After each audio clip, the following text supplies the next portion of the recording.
to be. It's a hell diff, Denko. It's a hell diff. This guy, man, when it looks like it's over, he just delivers. I don't even know how. And this is after SK Rossi hitting some nutty shots. He spots an elbow and immediately takes him down. Oh, man. They had a pretty good crossfire, except for the player coming up long. And that was what Hellfighter went for. He comes up long, finds a first. And Hellranger even holding a very, very off angle, Dinko. But Hellfighter is just so bloody damn good.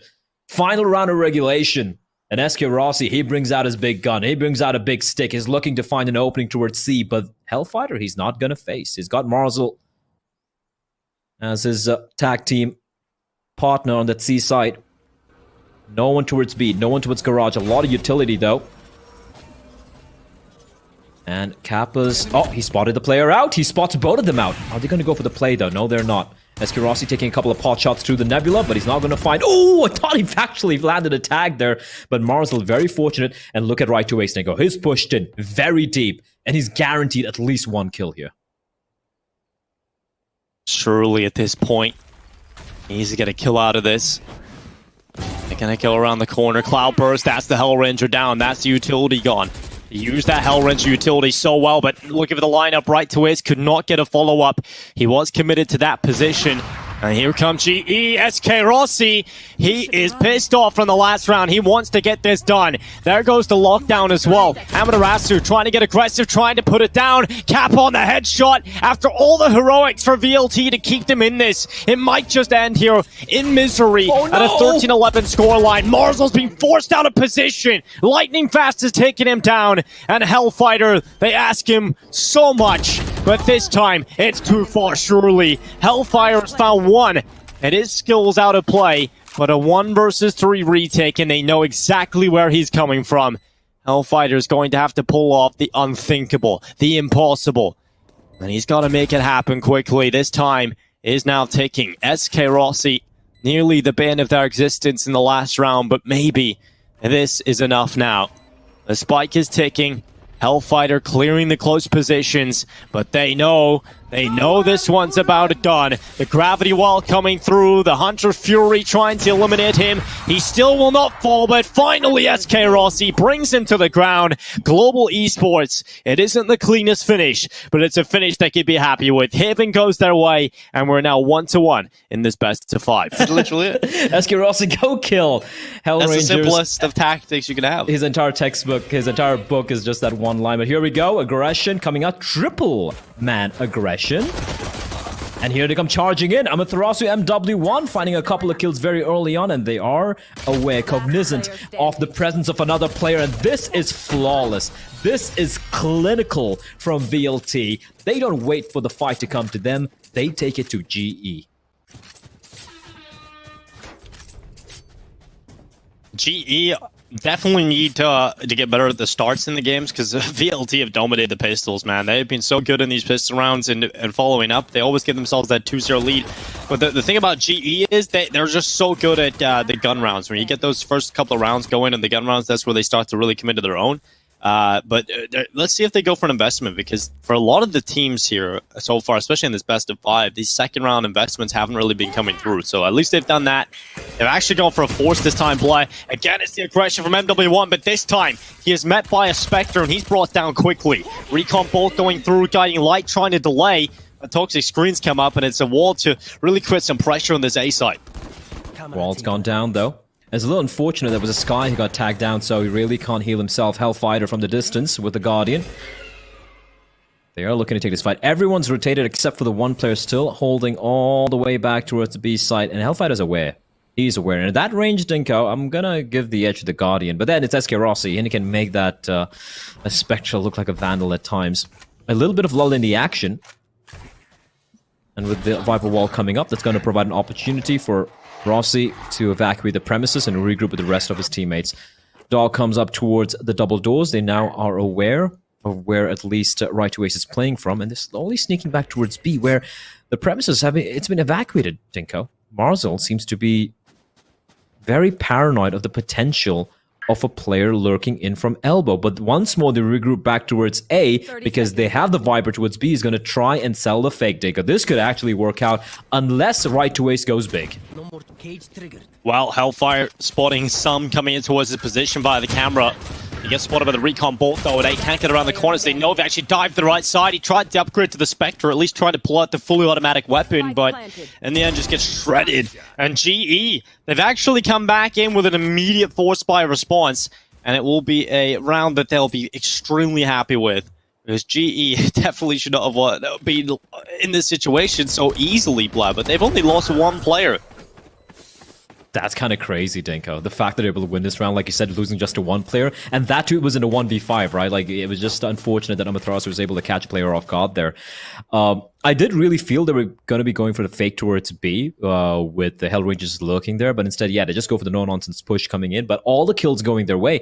And I feel like this is maybe one of the very few times we've seen a force buy coming out despite losing the pistol round and actually working out so far in the BCC finals.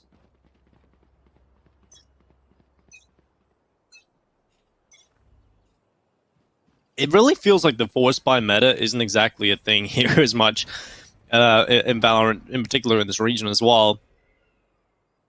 So it's cool to see that back and forth immediately starting.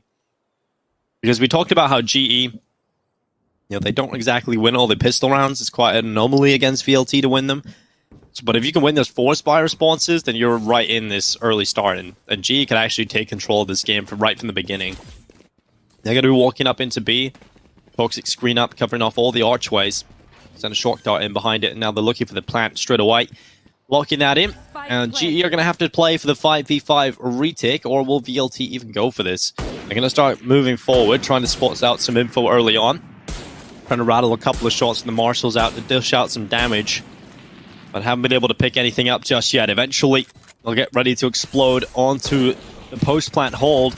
That toxic screen's going up again, so this is looking to be a straight-up lockout. It's lining fast with the first headshot, second in as well, and it's an absolute shutdown. Blair, nothing to write home about for VLT. Yeah, light purchase, really not working out at all. Flawless round. They've lost one player in the past 2 rounds. That's very impressive coming out from the side of GE. Like, this is the one map where I really genuinely think I have no idea which way it's gonna go.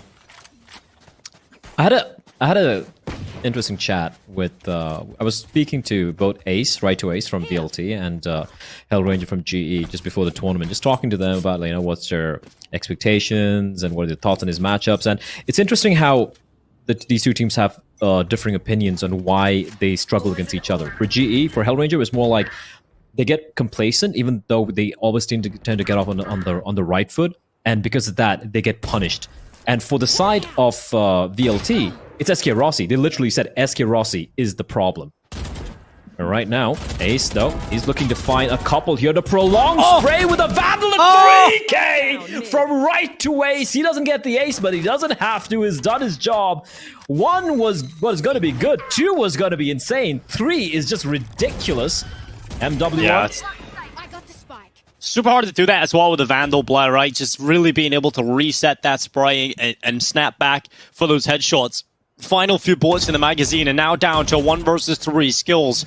Trying to make this happen. 50 seconds as the cloudburst goes up.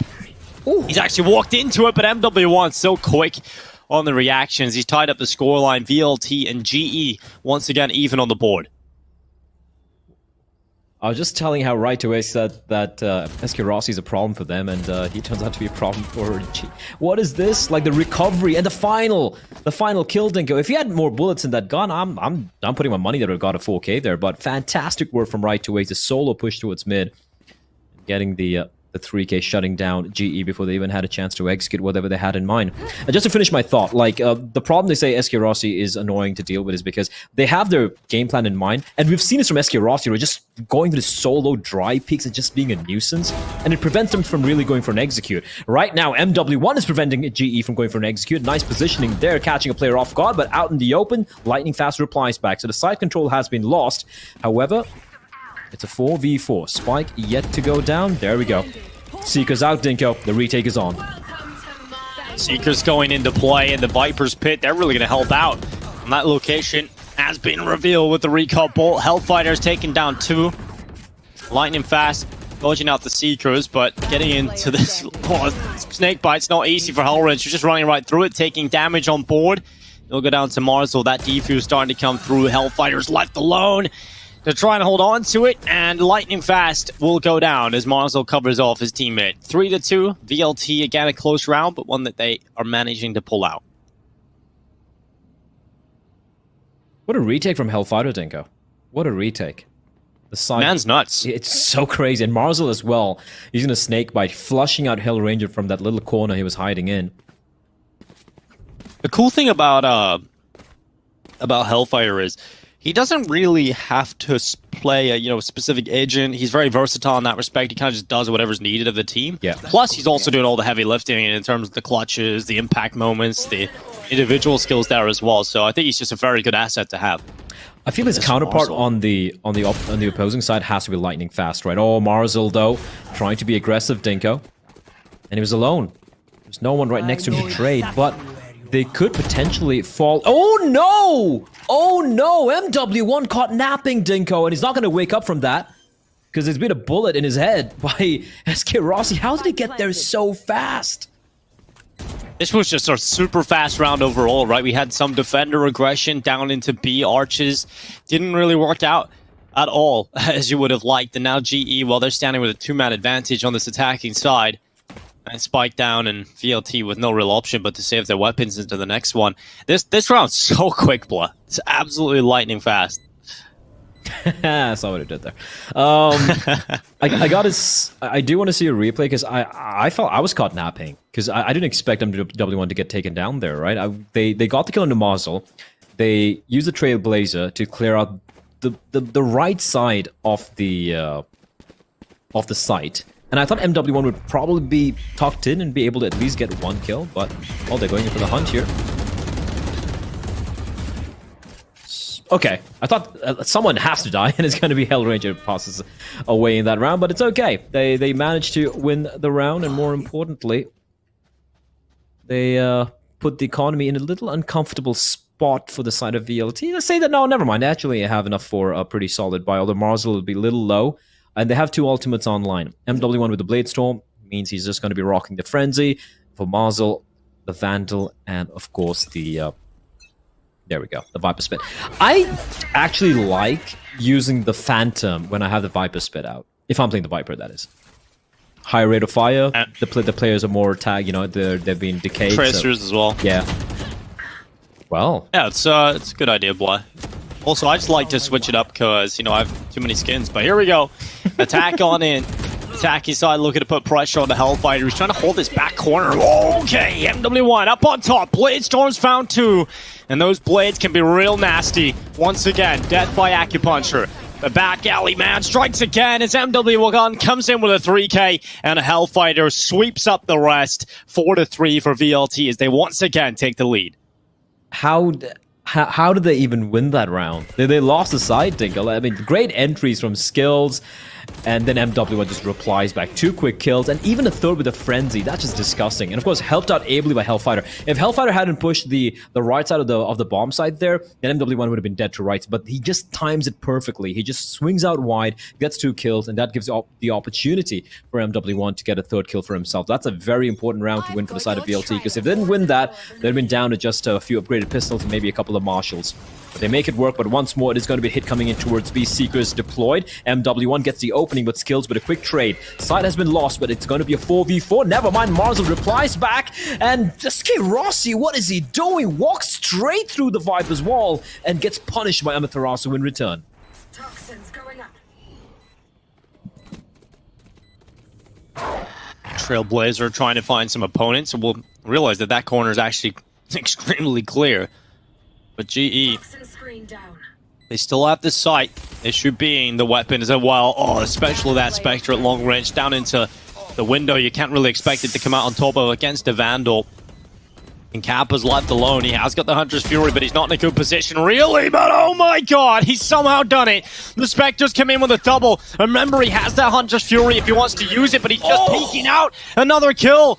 Oh, but he's going to end up losing the round in the end. The defuse being stuck, but is there time, blood? It's damn close, and he's just about got it on the defuse. I don't know how Kappa's come that close, but that Spectre, it has done way too much. How clutch is this man? How clutch is he, Dinko? A 1v4 with a Spectre. He had no business bringing it down to a 1v1. If he gets a kill into the Viper and he's like just fades away, the round's done. He's won it.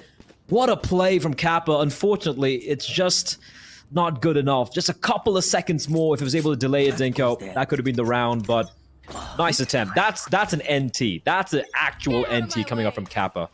But 5-3, VLT in the lead.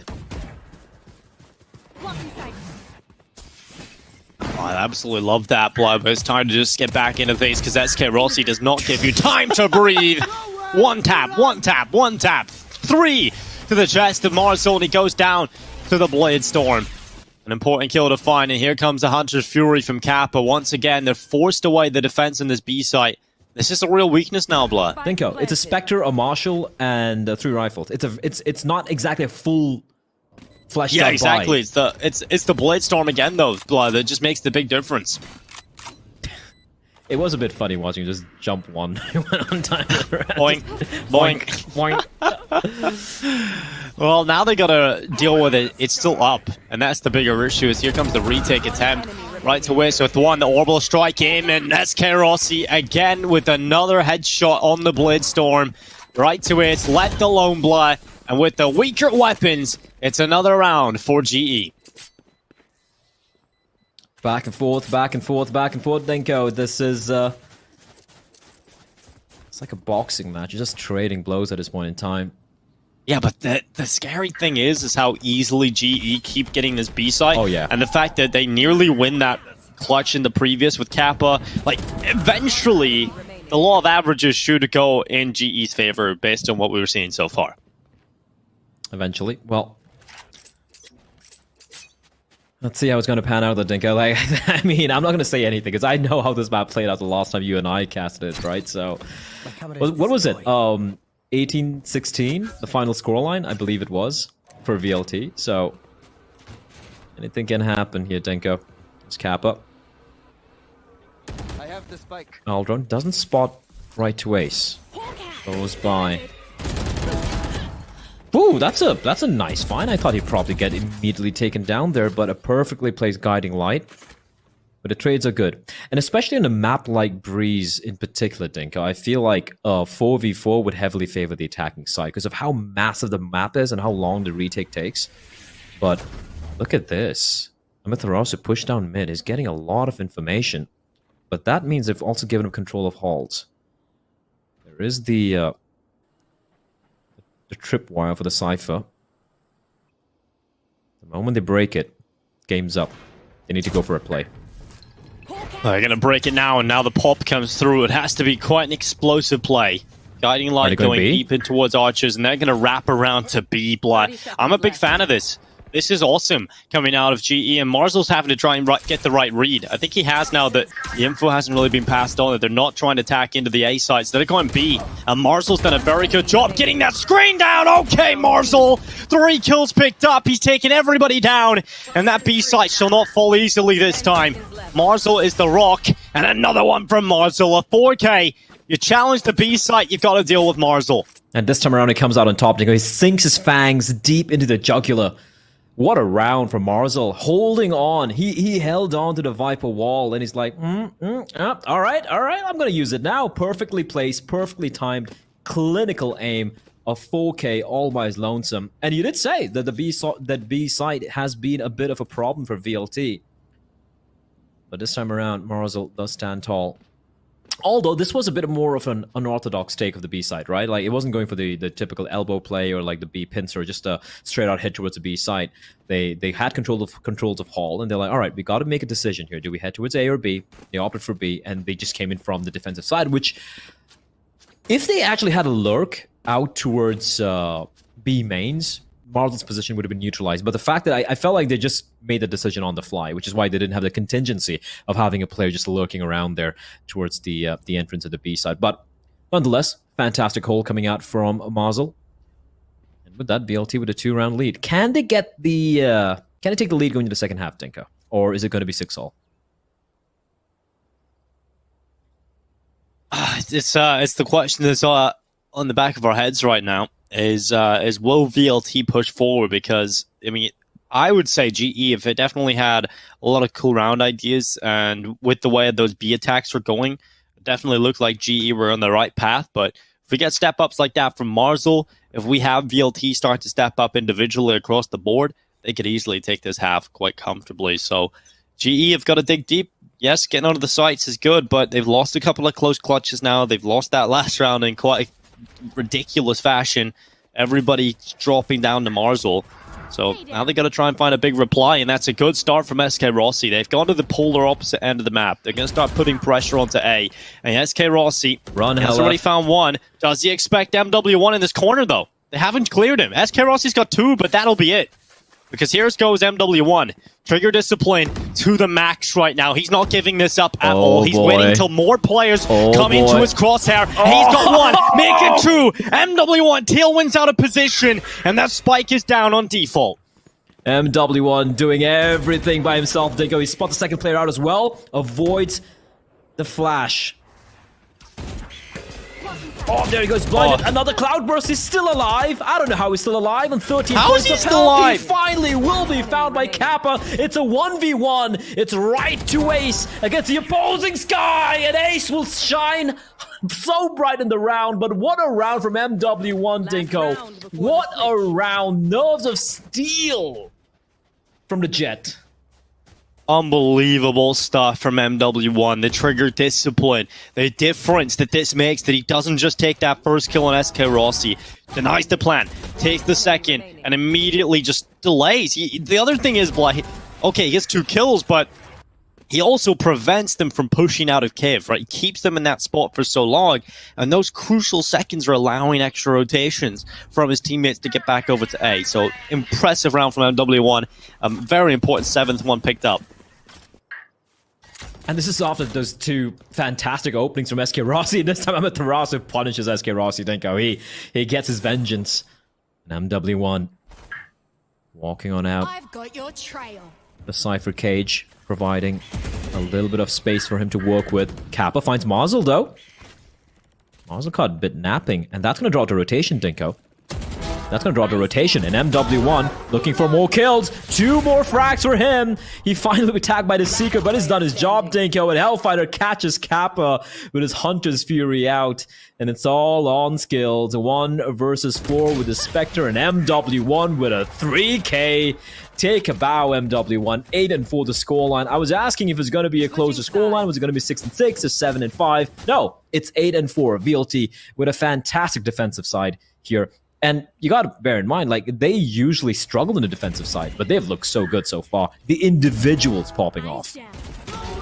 Yeah, it's been great so far. And I said, you know, if there is going to be this individual step up, they could have closed out the half at this 8-4, and that's exactly what they've done. And take a look on the right side of the previous scorelines of this best of 5. Split was a 13-10 scoreline for Global Esports, or should I say VLT. And then a second map, Global Esports, able to come back on Haven, gets a 13-11 win. And here on Breeze, this is where the question marks really start to be risen. Where is this one going to go? Which team is going to look better heading into the final few of this best of 5? If VLT can keep this up, it's certainly going to be them. Tag time out by VLT as well. They want to close this out really very quickly, Dinko. They want to take us to Icebox and close this one 3-1 out. You know what, Bla? I think you wanted to go all 5. There's a sense just sitting there waiting I know, for you, Bla. I want to see a set, dude. I like how the map. It's just a very comfortable map for me. As you pointed out, it's the classic 3-lane map. You know, you go back to early 2000s, late 90s. That's the basic map design for a lot of FPS games. So, for me, it's more of like a nostalgia trip of that map. But we can talk about that later. Yeah, you know, we can have our own little podcast, Dinko, talking about all the esports war stories that we've been through. But right now, 5 seconds for the walls to come down. And it looks like it's going to be an A-split coming in here very quickly from VLT. Yeah, we'll see if VLT's attacking side has the same bite the defense had it towards the last few rounds of the first half. Beginning of this round, Trailblazer has already been stopped. It's Rossi. Just trying to see if there is anybody beyond that toxic screen, if anybody's put any pressure in towards the default stance. Screen goes down again, and F4 can resume. VLT looking for this opening pick, but SK Rossi, man, always on the sheriff in these pistols, blah. Always looking to try and get some headshots. Why not? He does land them. Look at him, running out. Oh, the body tag. There we go. Not a headshot, but a kill is a kill. Kappa in the meantime, finding the first opening one. Oh, that's a cheeky little angle from Arsenal, but he will be found by Skip. And things are not looking good for VLT. This attack has fallen apart very, very quickly. Amaterasu tagged up as well. He's got a sheriff, though. The one headshot potential, but Skills has crept on in, and Amaterasu is no more. Skills being such a cheeky little beast. 8-5 the scoreline. As GE, they win a very important round. Yeah, it's an unfortunate scenario. Hit 5 on the board. The pistol does not go well for VLT. That toxic screen really causing a few issues, because when they run through it, they're going in one by one. They're not going through as the unit. And when they end up just getting picked off like that, it's pretty easy for GA to pick up the scraps. Looking at 8-5, it's a pistol round loss for VLT. Usually they're so good at winning these pistols. I was curious to see if they would go for the force investment, but they're just going to stay on the classics. So this should be another round for GE. Scoreline we should be looking at in the next few moments is 8-6, and GE really starting to get into this one now, Blood. All right, SK Rossi. Oh, that's a bit of a scary play there. Lightning fast. The tag enabled him to get an easy pick as well. The spike will get planted, though. But Hellfighter is not long for the world. SK Rossi 3K with the Sheriff. Spike does get planted, so a little bit of extra money, Dinko. Meaning, you know, if they want to afford that extra little bit of abilities, maybe an extra, I don't know, like a snake bite or whatever, they can always have that, so they will have everything to work with in their arsenal. Only thing probably missing is the kitchen sink here. SK Rossi, though, going to be upgrading to the Vandal. The rest of them sticking with the Spectres, and this is where I expect to see an aggressive stance being set here by GE. I expect them to just try and go for a classic shock and awe tactic. Spectres just suck on this map, dude. They really do, man. Well, there's a few places you can play him, and also don't say that when Cap is around, because we've seen what he was doing on that beat. But again, close range, right? Close range. He made it work his positioning, but like taking a side with a Spectre is hard. But yeah, if GE are just going to be playing up close, they could make the Spectres work here. That's why these toxic screens are so important as well, right? But like you're talking about how you need to get these close quarter angles. These toxic screens allow you to dissect the map and really make it easier for yourself in close quarters combat. But a couple of kills came in for the attacking side. VLT have actually put themselves in the lead in terms of player count, and G are trying to make these Spectres work, trying to make them sing. But Amaterasu with the headshot, Kappa has hit the deck. It's just one remaining player. It's Hellranger in a 1 versus 3. Not for long. Hellfighter with a perfectly timed flank there. Important round to win for VLT. Losing just a couple as well, but we do have the guns coming out. Unfortunately for the side of GE. Rossi's going to go with the Blade Storm, isn't he?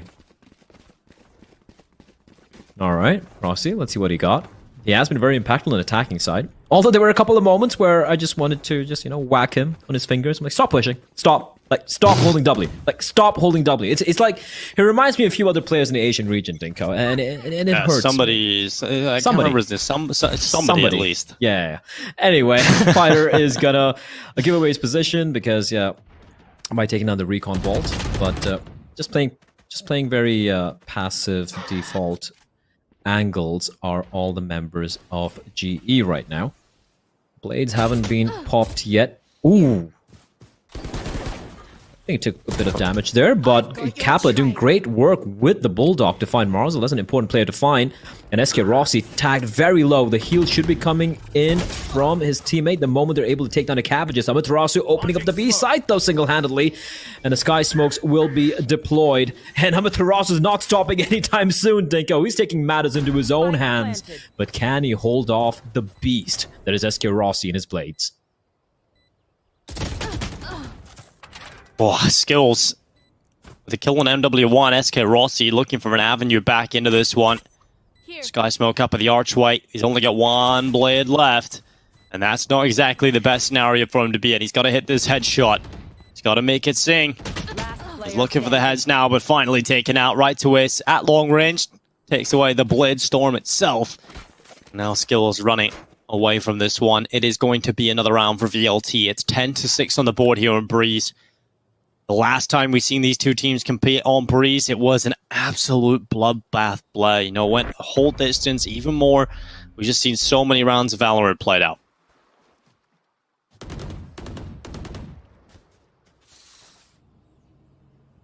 Ten and 6 though, Dinko. This is, I gotta say, it's starting to tilt in the favor of VLT. Amaterasu, though, fantastic work as the Brim.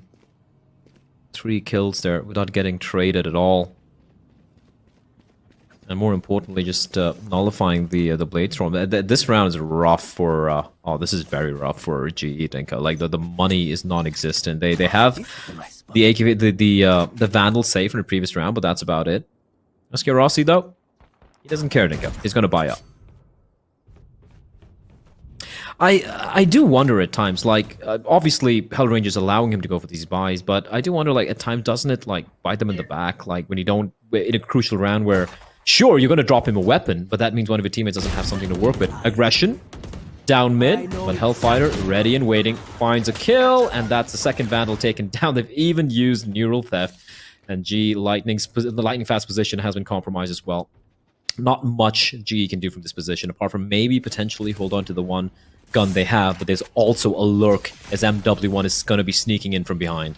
Standing ahead. Well, tap on the spike plant. Trying to swing out through the toxic screen as Kappa. Lightning Fast also falls victim to the attacking side of VLT. It's just SK Rossi alone. That snake bite is going to prevent him from walking closer to the archers. In fact, he's probably just going to consider dropping back now, saving that weapon into the next round. And it is going to be 11th round for VLT, and you have to say, Bly, a lot of these rounds are getting easy for them, right? They haven't really looked like they're under too much pressure.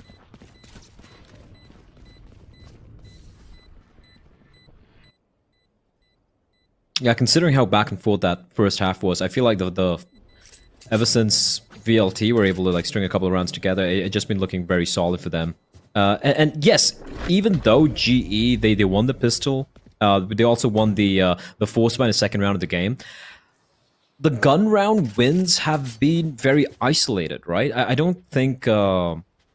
Yeah, there we go. So like they won the second round, but with the force buy, and then they won the following, anti-eco round, and then they won the pistol and the second round in the second half. But the buy rounds, they win around here and there, but they're not able to just streak two together, put two together, and I feel like that's been a problem for them so far. They just keep getting reset by VLT, who are doing a very good job of it. But entering what potentially could be the final stages of Breeze, VLT are going to be sitting very comfortably. The defense looking very... Sorry, their attack looking pretty solid. They're playing the defaults very well, staving off any potential aggression, and even the lurks aren't really getting caught out, right? They're just taking it very slow and steady, and it's working out wonderfully for them. Timeout getting called by Hellranger, though. Putting that big, massive brain of his to use. You can almost hear the neurons firing, Dinko. It's like, brain's so big. Have you seen his head? He's got a big head. I've seen him on the player cam. I don't have anything for scale though, blah. So maybe we need to get something like a mango or something. I used to play with. I played with him on LAN as well. I've seen him many bands. He's got a big head. He's got a big. He's a very humble person though. Very humble. So you literally mean his physical size? He's got just has a physically big skull, and it's got to house that massive brain. All right, we got to see what that brain has in store for us. Hellranger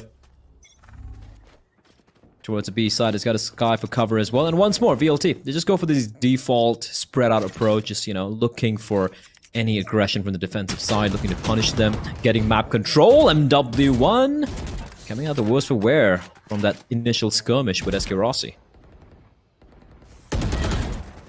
Oh, nice shot. Hellranger with the headshot. Amaterasu has gone down and out. Now 11-6, the scoreline could quickly start to come back if GE can start to string a few together. They've done well to get this early pick. Gotta try and maintain it now as well. Looks like this B play starting to come forward. The spike is leaning its way over there. Skills is sent out as trailblazer to pick some of that info up, so he's aware that there is some presence outside of B right now. So Cam from Lightning Fast has spotted the double door play from Marzel. It won't swing into the fight though, so Marzel does get away back into mid.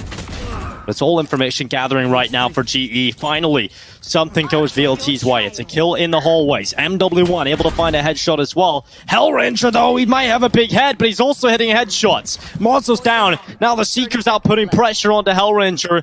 He's going to sit back and hold this B site. Just need to stay alive here, Dinko. Delay this plant for as long as possible. The longer he stays alive, the longer delays the plant. Finally, Ace will find him. The 2v2, make that a 1v2. It's going to come down right to Ace, Dinko. Spike down. Where does he go from here?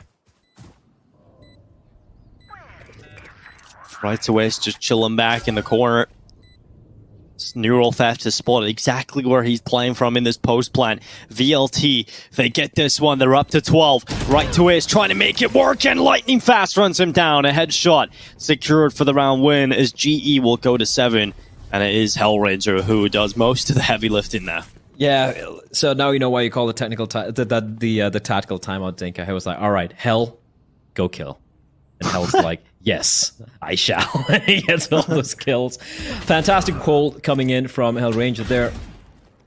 Oh, this third kill was just nuts from him. Like, he was almost dead, just internally hemorrhaging, but still able to land the headshot, a crucial one. And again, staying alive for as long as they did allowed his teammates the time to slowly rotate in. And they couldn't just run towards the site, right? Because they didn't know where the second player alive was. So great work coming in for Hellranger. But the thing is that sustainable? They haven't been able to string a single, 2 rounds together where they have the when they win a rifle round. So early usage of the Viper Spit towards the entrance of B. And that is with the Viper's wall on the attacking side being set up already towards the B side, Dinka. So the options are, I wouldn't say they're limited, they can still wrap on around, but with the wall up, they want to commit to this take, and MW1 finding the opening pick is huge. Hellranger's opted to relinquish control of the Viper Spit. He's going to be walking out wide, and the moment it goes down, MW1, he's going to be caught with his pants down. 300 IQ play from Hellranger, but now he is going to be found out. Oh, no! He's going to find Marzel. Both the stars of the team getting taken down, and Hellranger, he's a sentry. He's the emperor of the B-bomb site, and no one's allowed inside at the moment. Finally, the wall comes down, but now it's a 2v3. And Ace replies back, but hell, he's not stopping. He won't fall. He wants all the kills, and he might have to do everything on his own. His teammate's been tagged down quite drastically, and Hellranger swinging out wide. No way. 4K for the captain, and Hellranger, he's leading by example. He's a Power Ranger right now, Blair, and I don't know how he's doing it, but again and again from that back corner, just delivering so many kills. They're not pressuring him. They're not dealing with him. Hellranger just tap it out. They're not even looking over there. Then another one by one they go. Here's free kills, Hellranger. There you go. There's another one. They just give him every fight individually. No one's double peeking him. No one's trying to trade. And he ends up just getting all the easy picks. Hellranger does a great job, but you put any player on the server in that situation and have those players run at them like that, they're probably going to have the same result. Absolutely. Like the moment you know where he is, like, he gets a kill in MW1, right? Like, great job from him. But then his position is known. They send in the dog. Why are they just swinging out wide? Why are they just, like, the spacing was absolutely off? But that's the thing. Like, you go for plays like that, you will be punished. And that's one thing we've been noticing. It's a trend so far in the matchup between these two teams, Dinko. It's the fact that they tend to make mistakes at times individually. Like, we've seen SK Rossi, for example. He gets punished by VLT. And here, Hellranger punishes them. So, Hellranger, he's all aim, all brain, Dinko. He's a perfect Valorant player. Yeah, just got to be careful of that head, though, man. It's got to make sure he's got a strong neck to hold it up, apparently. I'm sure he works out. I'm sure, like, GE have, like, a special Hellranger helmet as well, in case. Hellranger helmet? Yeah, a Hellranger met? I don't know. Oh, God. You know you're getting old, Blow, when you start making jokes like that. Yeah, some of them are good, some of them, I tend to... It's okay, Dick. I've started to embrace my age. Oh my God, I'm getting motion sickness right now. Yeah, I'm actually getting motion sickness. It reminds me of the time we went go-karting in Abu Dhabi, blah. Oh my And I'm just God. like, I'm flying around, and I'm just coming past. I see you just in this little go-kart. Every lap I come around, you're going slower. I was like, what's wrong with blah? And there was a point where I came around, and I was trying to get the fast lap, and I'm coming down the straight, and you just literally, I don't even know, you're barely moving, blah. I was like, motion sickness. I mean, I had a couple of beers before that as well, which is not a smart idea when you have motion sickness. But right now, Hell Ranger, he's taking a fight towards mid, which is interesting, Dinko. Usually you want the Viper to be playing towards B, but no. He gets the opening pick, quick trade taking place, and Skills has a lot of work to do. He does have no one. He's alone. right now, those Seekers really causing a few problems. Jesus. Oh, SK Rossi, you madman! Jumps out of hell, and he's able to find himself one while the Seeker is hunting him down. He gets the first shot off, the Seeker takes him out, and then suddenly, once he's recovered, he's able to get another one. Marzel into the 1 versus 2. Viper's pit up inside of the site. He's actually not even going to stay inside of it. He's going to go outside of the pit for a kill.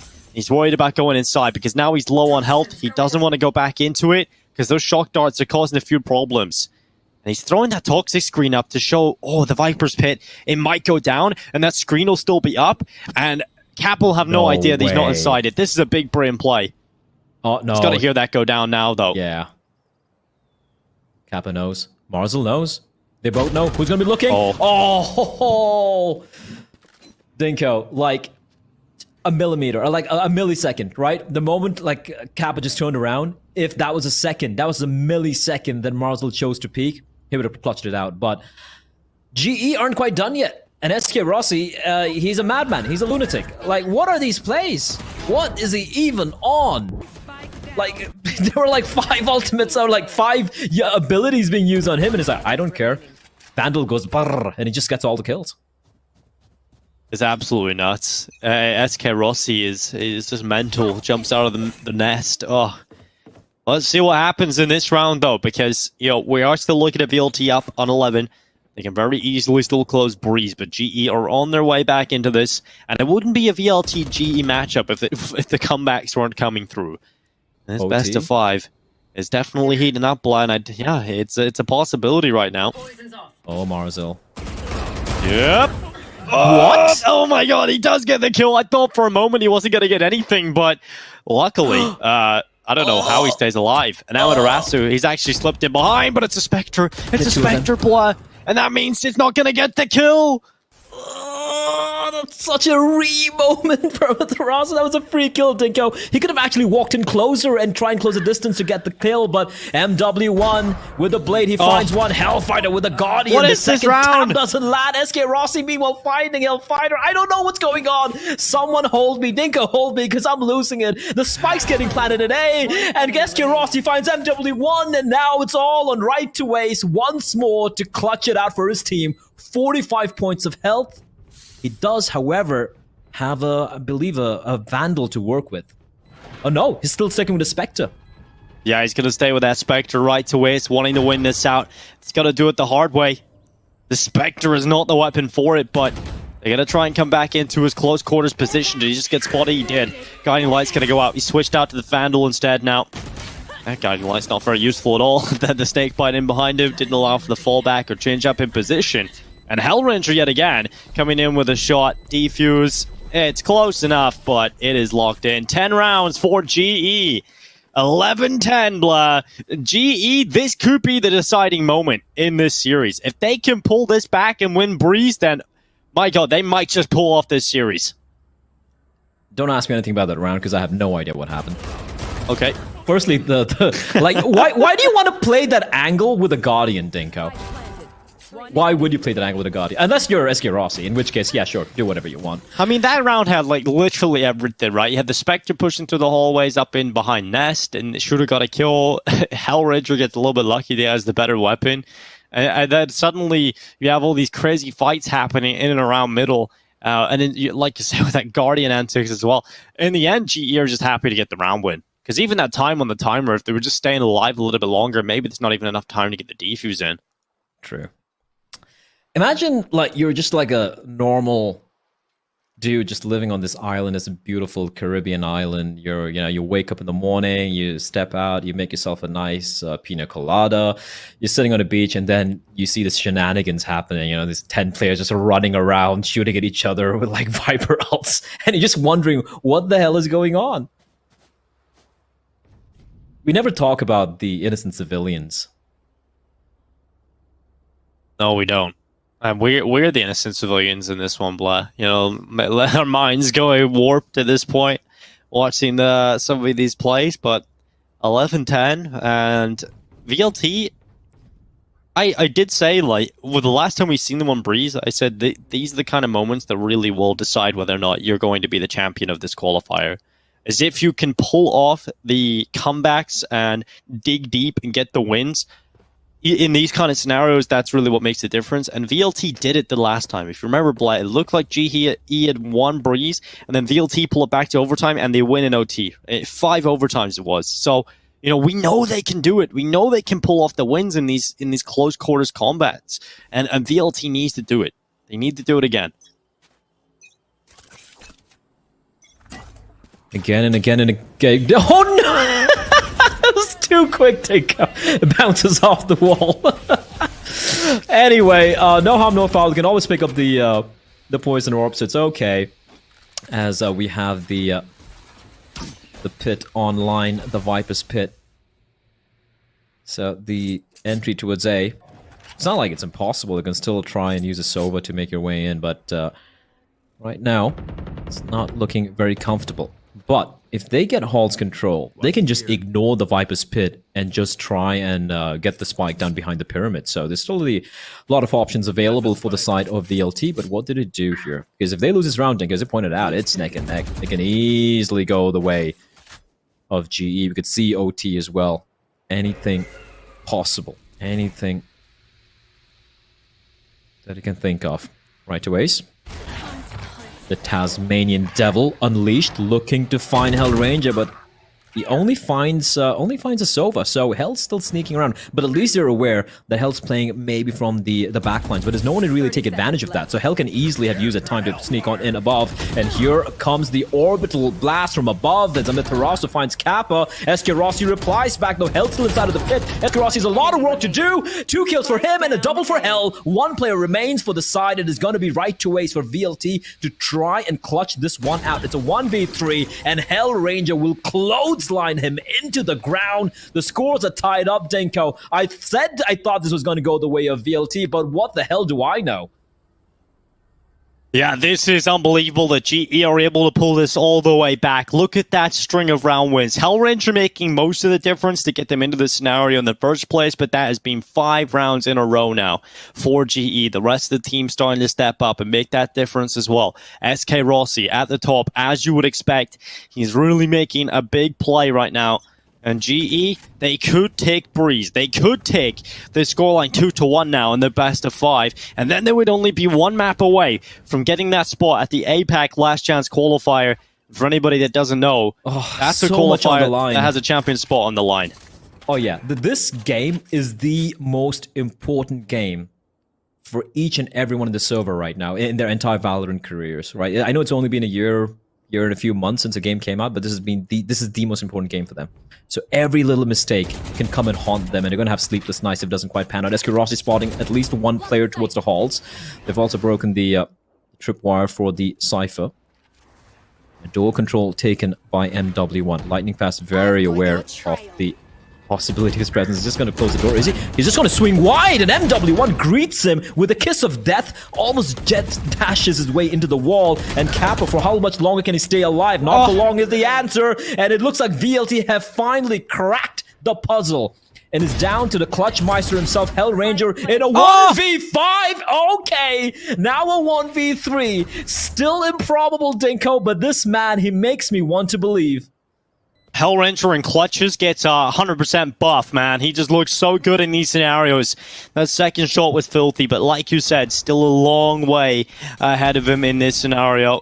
Hellranger trying to get in and around those sky smokes, but this time is ticking. Every second that he spends up here is a round that is slipping out of his fingers, and MW1, it's his round to play with. 3 on the board for him, a 12th round for VLT, and to lose in this fashion if you're GE will just be mind-breaking.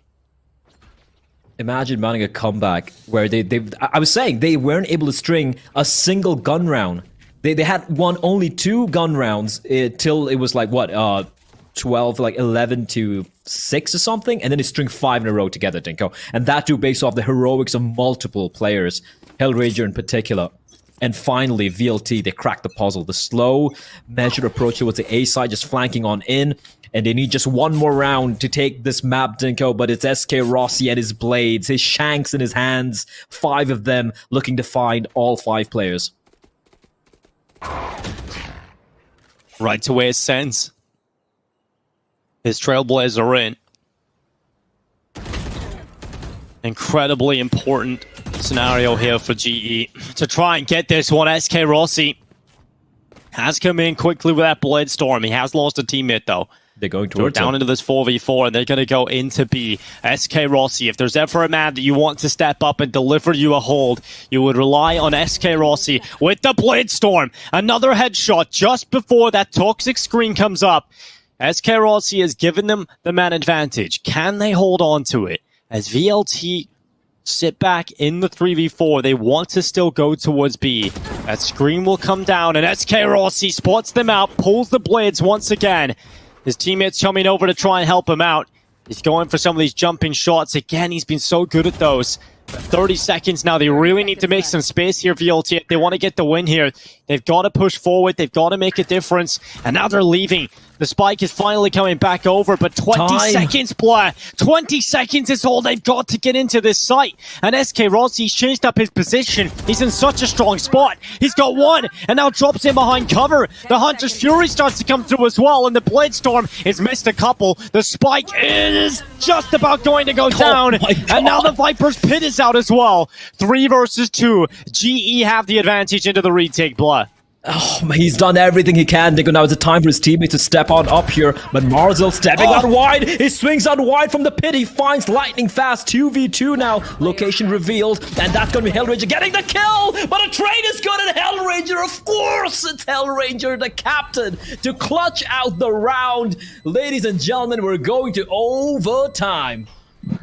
Of course we are, Black Breeze, and these two teams always seems to deliver every single round. We said it a long time ago. Overtime was a real possibility between these two teams, and here we are, Black. We're in the OT, we're in the bonus rounds. And again, it's SK Rossi and Hellraiser that are able to get GE over the line for that 12th round. I thought for a moment that VLT were going to end up taking it away after this step up from Marzel, but it is not to be. 12-12, OT once again, Blood. The last time they played, we had 5 overtimes, if I'm not mistaken. So yeah. we could be going for a little while here. I might have aged a couple of years casting these two teams, Dinko.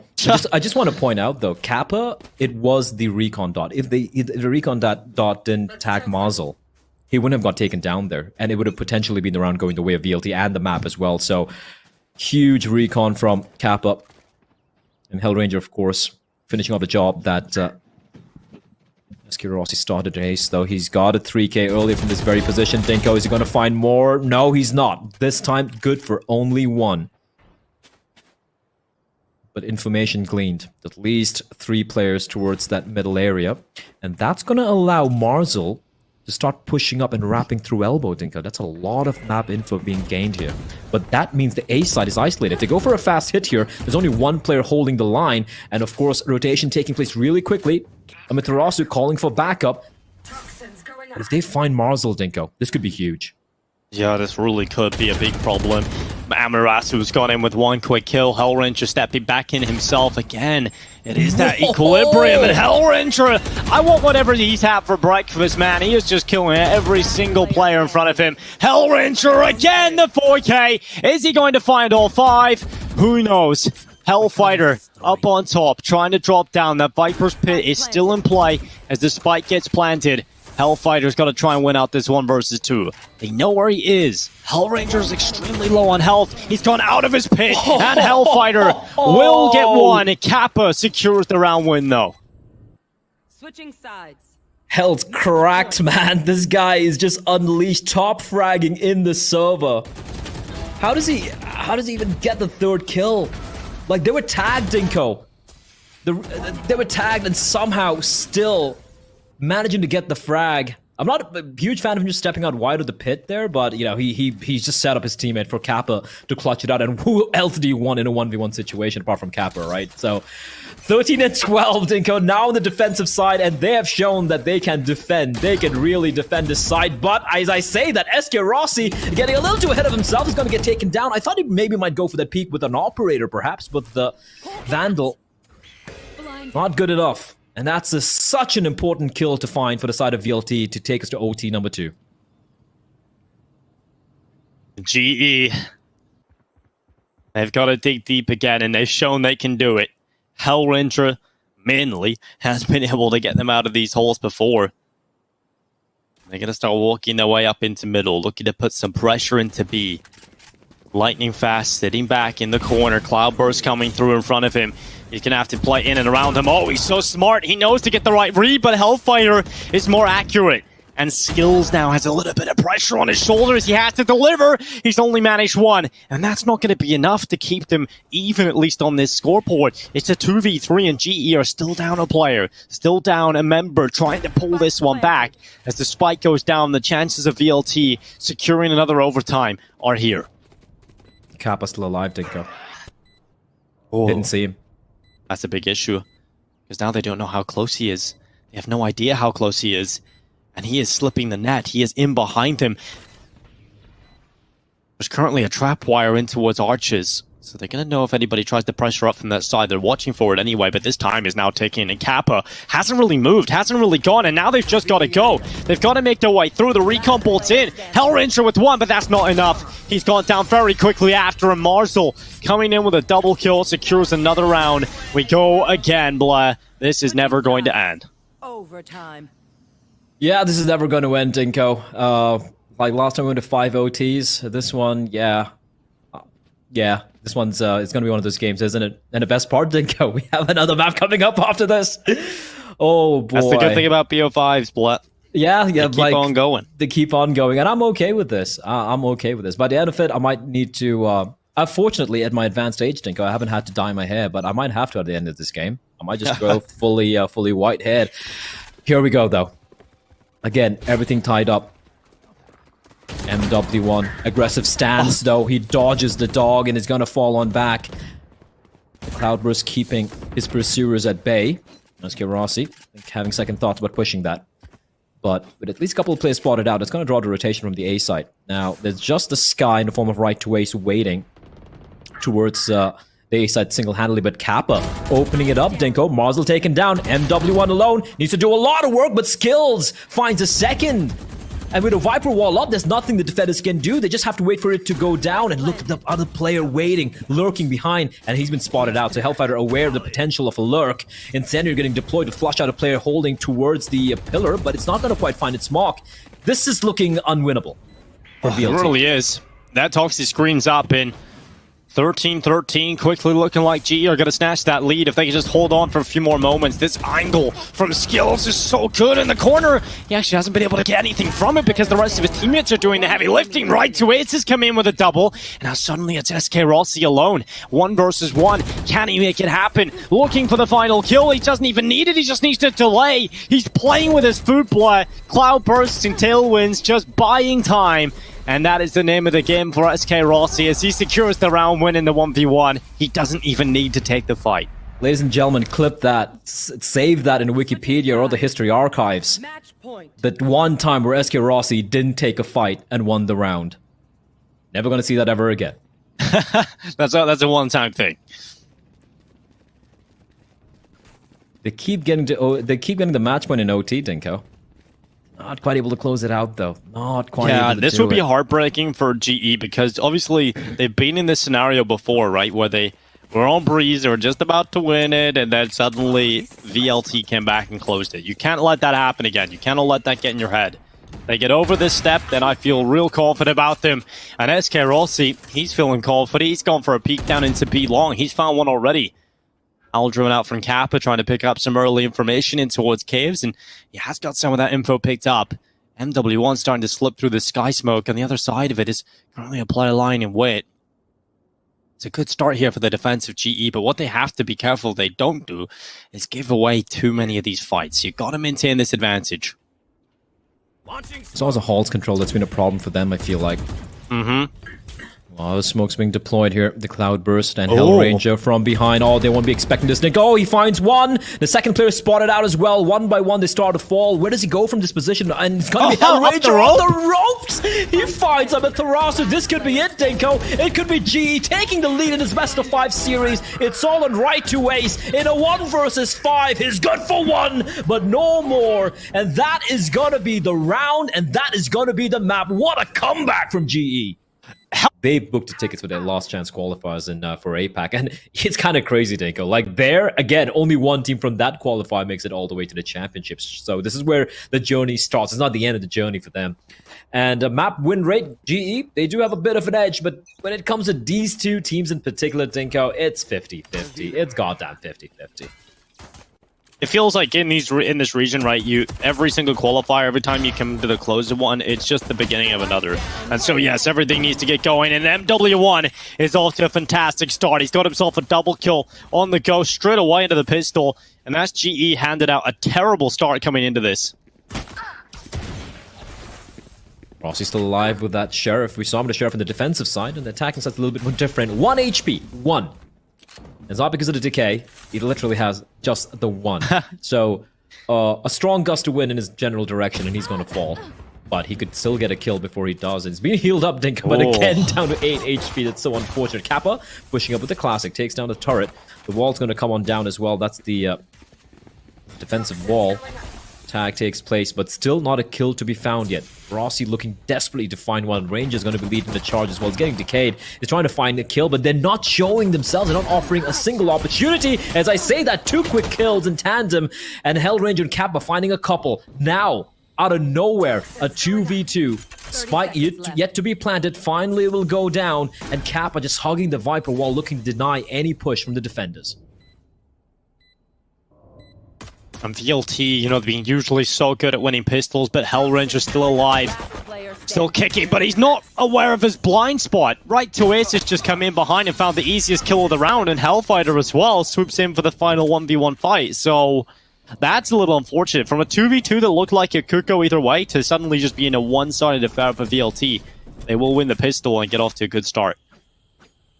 It was, of course, like a 5v3, right? And they weren't showing themselves at all. I really did enjoy what VLT did there. In a 5v3, we had MW1 tagged onto 1 point of health as well. They never faced. They forced the side of GE to have to take the fight, but fantastic work coming in initially from MW1, though. And SK Rossi, well, he just finds 1 kill, Dinko, but of course, the Sheriff headshot coming in. Force buy. Oh, my.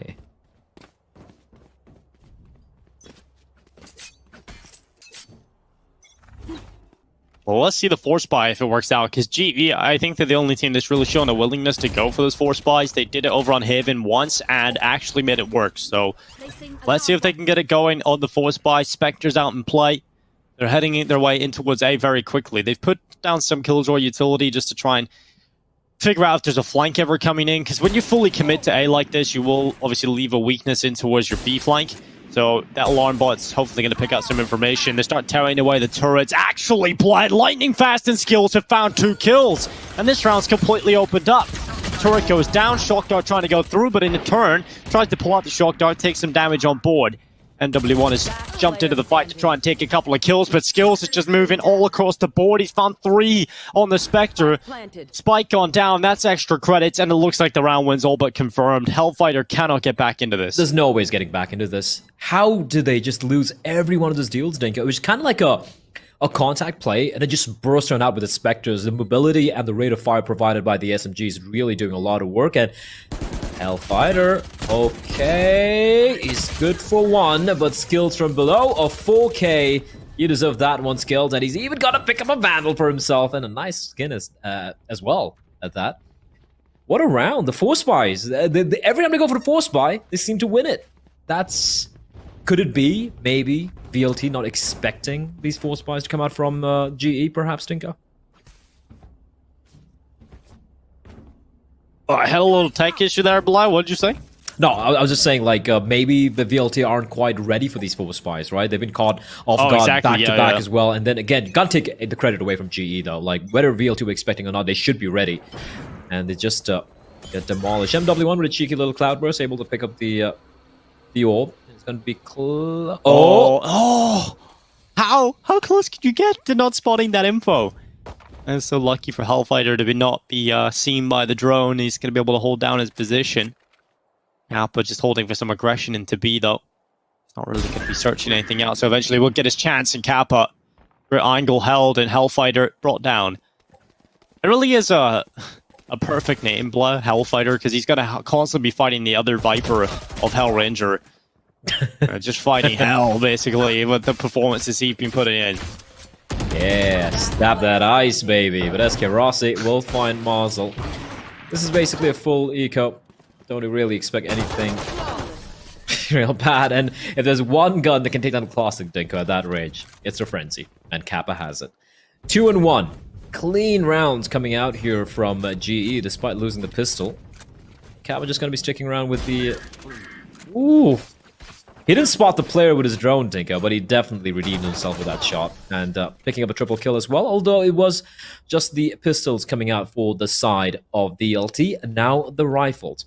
Now, for the side of GE, they still have a couple of Spectres to work with, but with the Phantom and the Vandal in their hands, they're not going to be taking this as, very lackadaisically. They're going to be taking this very seriously. They're going to be like, if you can win this round, even though it's a bonus round, we can really, really start making things very uncomfortable for VLT. But Ace is going to open things up with the first kill he finds. And MW1's position as well, very forward position towards the A site, means they can allocate more resources towards B and help out Hellfighter.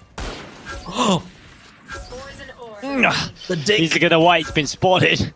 And that bullet spotting both sides out, really, because now the Jet's also been spotted. Amaterasu is about to come up through the tunnel, and he's found himself a chance. Amaterasu is going to go down, though. SK Rossi's so aware. He's just never really caught out of position, Bly. He's just always ready for a fight.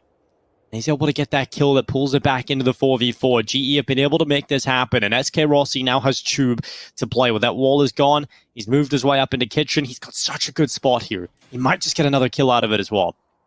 They are cognizant of the fact that he is towards the kitchen area. Oh, this timing is brutal, though. Marzel walks in... Sorry, Hellranger, actually. My bad. Walking in straight, and Marzel finds himself a free kill. The timing on that could have been worse for Hellranger, even the alarm bot just popping up. Left. Hellfighter creeping out. Patience is everything, and Kappa finds Hellfighter and SK Rossi. How long has he been waiting, Dinko? But Ace is even more patient. Spike will go down. No, not yet. The Nanoswarm comes into play. And, well, just one player remains now. Spike down, 10 seconds on the clock. Kappa, he's been tagged as well. He's going to be able to pick it up. Tries to land a shot, but doesn't quite find him. Spins around, almost lands the headshot. But MW1 with a bit of a beleaguered spray, but able to clinch the round. An expensive round nonetheless for VLT, but what a hero play from Right to Ace. The patience, Dinko, to take down SK Rossi. He knew he was there. He knew eventually he'd go in for the play. This, I wasn't a big fan from Hellranger. I'm not too sure why you want to just walk in through there to gather information, especially through the Poison Orb, where you could just be walking into a player, and that's exactly what happened. That wasn't a big brain play from Hell, for a change. For a small change, Bly walks through the cloud, the toxic cloud, right into an alarm bot, and then just gets headshotted. MW1, though, this is a quick position. Oh, they don't seem to be aware. This could really work out for MW1. They already passed him, though. The Spike's on the other side. He's kind of like the dam between them and the safe space of the Spike, and MW1 is able to find 2 kills, and he'll just tailwind right out of there. That's just brutal. Although, the spray, and he's just sitting inside of his Poison Orb. Hellfighter is somehow, miraculously still alive, Dinko. Oh, how fortunate can he be? But they might get the kill through the wall bang. Is still there in the corner. They still haven't gone for it. And Hellfighter somehow gets another kill for his team. Oh, it's all gone wrong for Global Esports. And SK Rossi, he's just getting hunted down by the remaining players. But they give him the respect, Dinko. They know who he is. But Hellfighter doesn't. 30 HP, he gets 2 kills on 30 HP. Isolated by his lonesome on the B side. What a hold.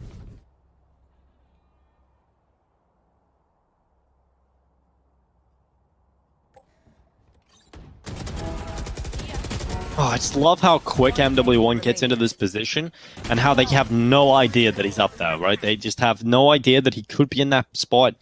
And MW1 catches them both. I thought for a second, because initially the spray didn't look that comfortable, but he ends up getting both anyway. We get right into a very important round now. 3-2 up on the board for VLT, who are in the lead here on Icebox, but GE can certainly start making a difference. MW1 has been spotted by the Owl drone. It looks like this heavy A play starting to come in for GE, and all the kills for MW1 starting to come through. Headshot peering over the top of the angle. Nearly gets away with another one, but Hellranger finally puts him in the grave. And it's going to be a 2 versus 3. VLT hold the advantage for the meantime. Look at the flank. Hellfighter. He should not be facing here. His presence just staying alive towards a B long, that's more than enough. But Denko, they seem to be cognizant. Oh, look at they're pushing extremities, which is very curious when you... Well, it's a 3v2 though, so completely understandable. Why do you want to get a little bit more information? Recon, Kappa. Oh, well, okay. Oh, it doesn't find him though, Hellfighter. At least a sight they think is clear, which could be lulling them into a false sense of security. Kappa making a lot of noise, Dinko. There we go, Hellfighter. He's gonna have a very easy time getting the kill, and Hellranger will fall as well. Amaterasu walks at the perfect time possible. He knew, like, when Kappa's running towards B, you know, the only other avenue available for Hell is probably coming in from under the tube or just walking up towards kitchen, and Amaterasu gets the right read. 4-2, and MW1, Dinko. He's coming alive in this game. I wonder, is that... He's almost like a criminal at this point in time. But MW probably signed for Most Wanted, #1 or something. I just went with Walkley's name, but still, I prefer Most Wanted. I think it sounds cool. No, that is cool. Interpol's Most Wanted. Great game. 4-2. And you take a look at how many ultimates VLT have available, and then GE do better than that. Pretty much everybody has their ultimate online right now. Pretty insane, and that Bloodstorm has been popped. Over for GE. SK Rossi pulling it out and play immediately. Viper's Pit, Hunter's Fury, Lockdown, and Resurrection still available to be used up for pretty much everybody. As MW1 has hit the first headshot, Skills is now out of play. This is why these rounds start to get chaotic when you've got so much utility available, so many ultimates in play. Rotation starting to come over to this A side. It's now being bolstered with 3 players in defense. That Bladestorm has not got anything. Often SK Rossi makes it work, he makes it sing, but this time, no follow-up kill in towards Heaven, and now it's got to be the rifles getting closer in towards the site. So very limited weapons trying to get in here. You do favor the defensive VLT, and it just keeps getting better for them. Okay, Marzel. Oh, SK Rossi gets away with a Vandal, though. Yeah, I was trying to pick up the Vandal, instead the orb is getting picked up. Okay, alright. Not quite done yet, Dinko. Look at this flank coming in as well. Oh no, Hellfighter, he should get a kill here, but position compromised, Dinko. That could have been a flank, but instead... turret! Oh. The little turret's a big problem, and he couldn't get away with a kill. Resurrection did come in, though, so it's up to a 4v3. GE have the advantage. Hunter's Fury starting to come in. Kappa using what he can to try and make it happen, make some space for his team. SK Rossi's the front man up that wall. It's going to be broken down. Spike plant denied. No 7 seconds left. They've got to get on the plant, but no, they don't. SK Rossi is unrelenting. 4 kills and another one for GE on the low buy. He crapped away all his blades, Dinko. And then he picks up the Vandal and he pulls off a 4K. They didn't even have time. They didn't have time. There was no time to win the round. That was the only way to do it. Hellfighter didn't have to face. He didn't have to face. Oh. SK Rossi. What you gonna do when you got SK Rossi on the team, man? You run. Just run away. That literally would have been the way it worked if they just ran away. Technical timeout. I'm sure someone broke something there on the side of VLT after that round. Oh, how did it all go wrong, Dinko? They had that round. The Bladestorm got nullified. They took down a play with the Vandal. Marzel even getting a ludicrous kill through the smoke, and Escarossi happened. I just want to keep like a piece of paper next to me, and every time I want to say yeah, Escarossi happened. What happened to that round? Escarossi happened. I just want to list the number of times I mentioned that. Well, he's actually, this is a technical pause, but there's not any technology that's broken. It's just he's actually broken the players on the opposite side. They're just mentally broken at this point. So we're trying to allow their minds to repair after what just happened. I'm sure they feel like these little, puppets here with their bottles just lying there in the alleyway. This rabbit's just got, I don't know, he's had a little too much to drink, man. He's knife. fallen over with a knife. That's good. That's risky. Do not pass out drunk with the knife. It is not healthy. Well, here we go. It's a turn of MW1 to fight fire with fire, or rather fight blades with blades. And he's going to pop his ult. He's got a frenzy as well. The rest of them with vandals. The weaponry of choice on the map of Icebox.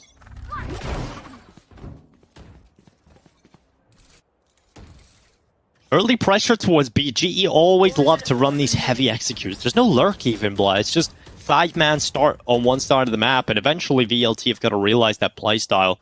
And that's what they're doing. They're pushing right into middle. They could get in behind him. Poison's off. Hellfighter.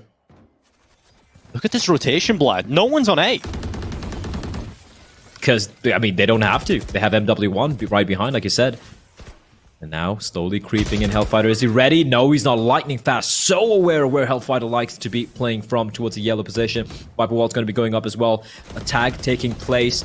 Lightning fast. Oh, there's a deep wall. That's a very deep wall. An interesting decision. And he snaps onto the head of Amaterasu, Dinko. You said there's no one towards A. You said there's everyone at B. But it doesn't seem to matter. Right away, he's trying to walk on in through the orbit. He's like, oh, why is there a wall there? MW1 having to do everything while he's lonesome. Runs out of blades. And he finds a bullet in his head, all on right to Ace. And if I'm Ace, I'm just plugging in some Iron Maiden and singing Run to the Hills, because that's where you have to go right now, buddy. There's no chance in hell of you clutching this one out. Yeah, he's got to get out of there. And right now, we're looking at this situation where GE, they go for these 5-man executions. And the usual issue with that is it's so well telegraphed that you can make those full rotations. That didn't really seem to matter all that much at all, right? They just still killed everybody without losing a single player. So obviously VLT will not be too happy about that scenario, because it was the best case scenario in terms of getting that early mid control, getting the flanks, having them cover from every avenue. All you needed to do at that point is get enough kills on the hold, and they just couldn't do that. So 4-4, scoreline tied up again. GE doing very good stuff in these gun rounds. For VLT though, they need a pause, and I can understand why this timeout's coming in, because that's a round they'll obviously have let slip, but it's more so this gun round coming up that you really need to win if you want to try and keep up this close contention in this first half. I gotta say though, VLT's attacking side is fantastic on Icebox. We've seen that time and time again. But yeah, the defensive side, there has been a lot of questions being raised. But the fact that they have 4 rounds on board, I guess they mentally might be, I don't know, feeling a little bit more comfortable. They wouldn't be panicking anytime soon. They're like, listen, the scores are tied up. That's fair enough. If we can make it 6-6, get a couple more rounds, we know how good we are on the attacking side. We can make this happen. So I don't think they've quite hit the panic button yet. But still, it is worrying, like you pointed out, in a full 5v5, probably, buy round where they have all the map control. They know exactly where the hit's going to be coming in from. They're still not able to defend. So that is a bit of a problem.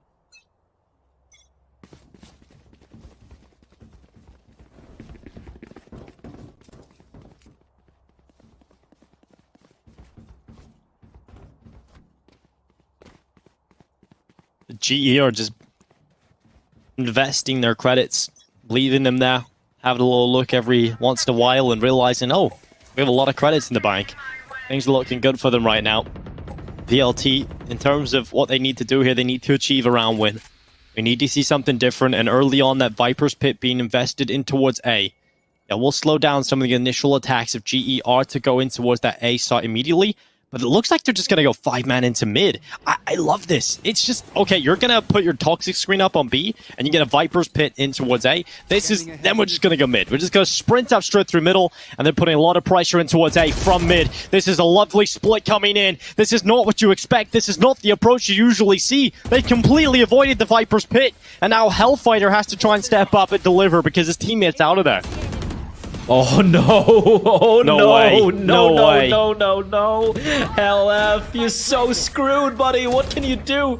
You have to leave. They're trying to destroy the lockdown, but it's gonna come into effect. And Hellfighter, well, he's managed to escape the lockdown, Dinko, but all his teammates have fallen, and he's got to do everything alone. Lightning Fast That was takes the perfect him down. round. That was the most perfect play I've ever seen so far in this tournament. GE Hellranger read them like an open book. He read them like a leaked Wikipedia document, just leaked out about the NSA or CIA. He's like, yep, I know exactly what they're up to, and I'm going to dissect the map in half. Watch this. That is a real watch. That was a better watch this than SK Rossi's blades, honestly. Yeah, man, that was absolutely insane. You know, the fact that, okay, we used the Viper's Pit up in towards A. Okay, we want to approach A then. You're going to have some aggression on B. We're just going to run straight up middle, wall off the left side, split into the site. And it was just incredible. But we get into this one nonetheless. We'll focus on that when we get back to the desk at the end of this one. I'm sure that's around. Necro and CA will be picking up. Hold up. Health is starting off very strong at the start of this one for VLT. Great answer back from Hellranger, though. He's trying to get a second kill. He's getting blasted by shorties. He needs to get out of there. And Amaterasu as well, Dinko, finding a kill under Kappa. It is a reply, however. 3v2, though. Player advantage for the side of VLT. An unlikely round. Can they pull this one off? They haven't been able to retrieve a rifle. Oh, they do. Ace has a rifle. An MW1. Oh, you cheeky bastard. Don't do it. Don't do it to them. He's just up close, Dinko. He's got a shorty. I'm so scared for them, but perfect usage of the snake bite. And Lightning Fast gonna deny MW1 from pulling off what would have been a tilt moment there if I was GE. And now the 2v2, Amaterasu. Sheriff in hand, going for the wall bang. He's actually gonna deal quite a lot of damage onto Lightning Fast. Lightning Fast just opts to face. And it's all on Ace once more, Dinko. Right, to Ace looking for a headshot, but he's unable to get it. Hellranger again, making the difference for his team. The amount of kills he finds in crucial situations is just ridiculous. And everybody's kind of having their moments right now for GE. Skills, Lightning Fast, SK Rossi. No one's really dropped behind. The biggest disparity in kill count is Kappa. It's skills by 3. Everybody's doing the heavy lifting. I feel a little bad for MW1. I'm happy to see it for GE. I'm happy to see it with GE, but I feel a little bad for MW1 there, man. Like, he had the shorty ready to, like, imagine just popping out and boom, boom. Oh, that would have been such a kick in the nuts. But GE, they survived. That was a bit of a scary round. And Hellfighter very quick in tracking that recon. He will be spotted out, though. Snakebite, but he's been spotted, yeah, by the Owl drone. Doesn't really matter, though, because he can't capitalize on it. He can get back if he wants. The Snakebite went out in time. He's got the screen out. Right to his throwing that drone down onto the floor to try and pick up some info. But here come GE. They look to go into this B site again. They're going to leave at least one player watching for those extremities, because they did have that potential flank issue the last time they went on a heavy B execute. Here comes the lockdown. That's going to force anybody who's in this close position out. Hunter's Fury trying to destroy it, though. It's firing all its blasts, and it's not really doing much. Unfortunately, that lockdown will still be in play. Health getting one. One player stuck in there detained. And now Health looking to spray through, looking to deny the plant, but he can't do it, Bly. He cannot do it. Skills, though, has gone down, and a 2-man advantage for VLT. They're going to be walking in straight to Rossi. Oh my god, he gets cleared.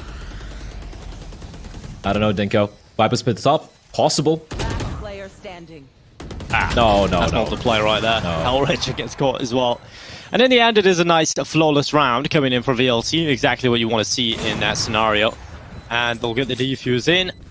6-5 scoreline for VLT. A much-needed reply there. And a flawless coming in after everything that was invested from GE. That's almost unthinkable that they don't get a single kill.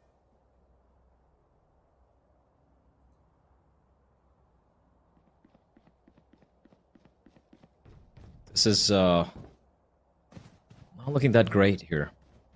yeah, they win this round, which is great, Dinko. Like keeping all 5 players alive, and of course that means money will be a little bit healthy considering we are entering the final few rounds of this first half.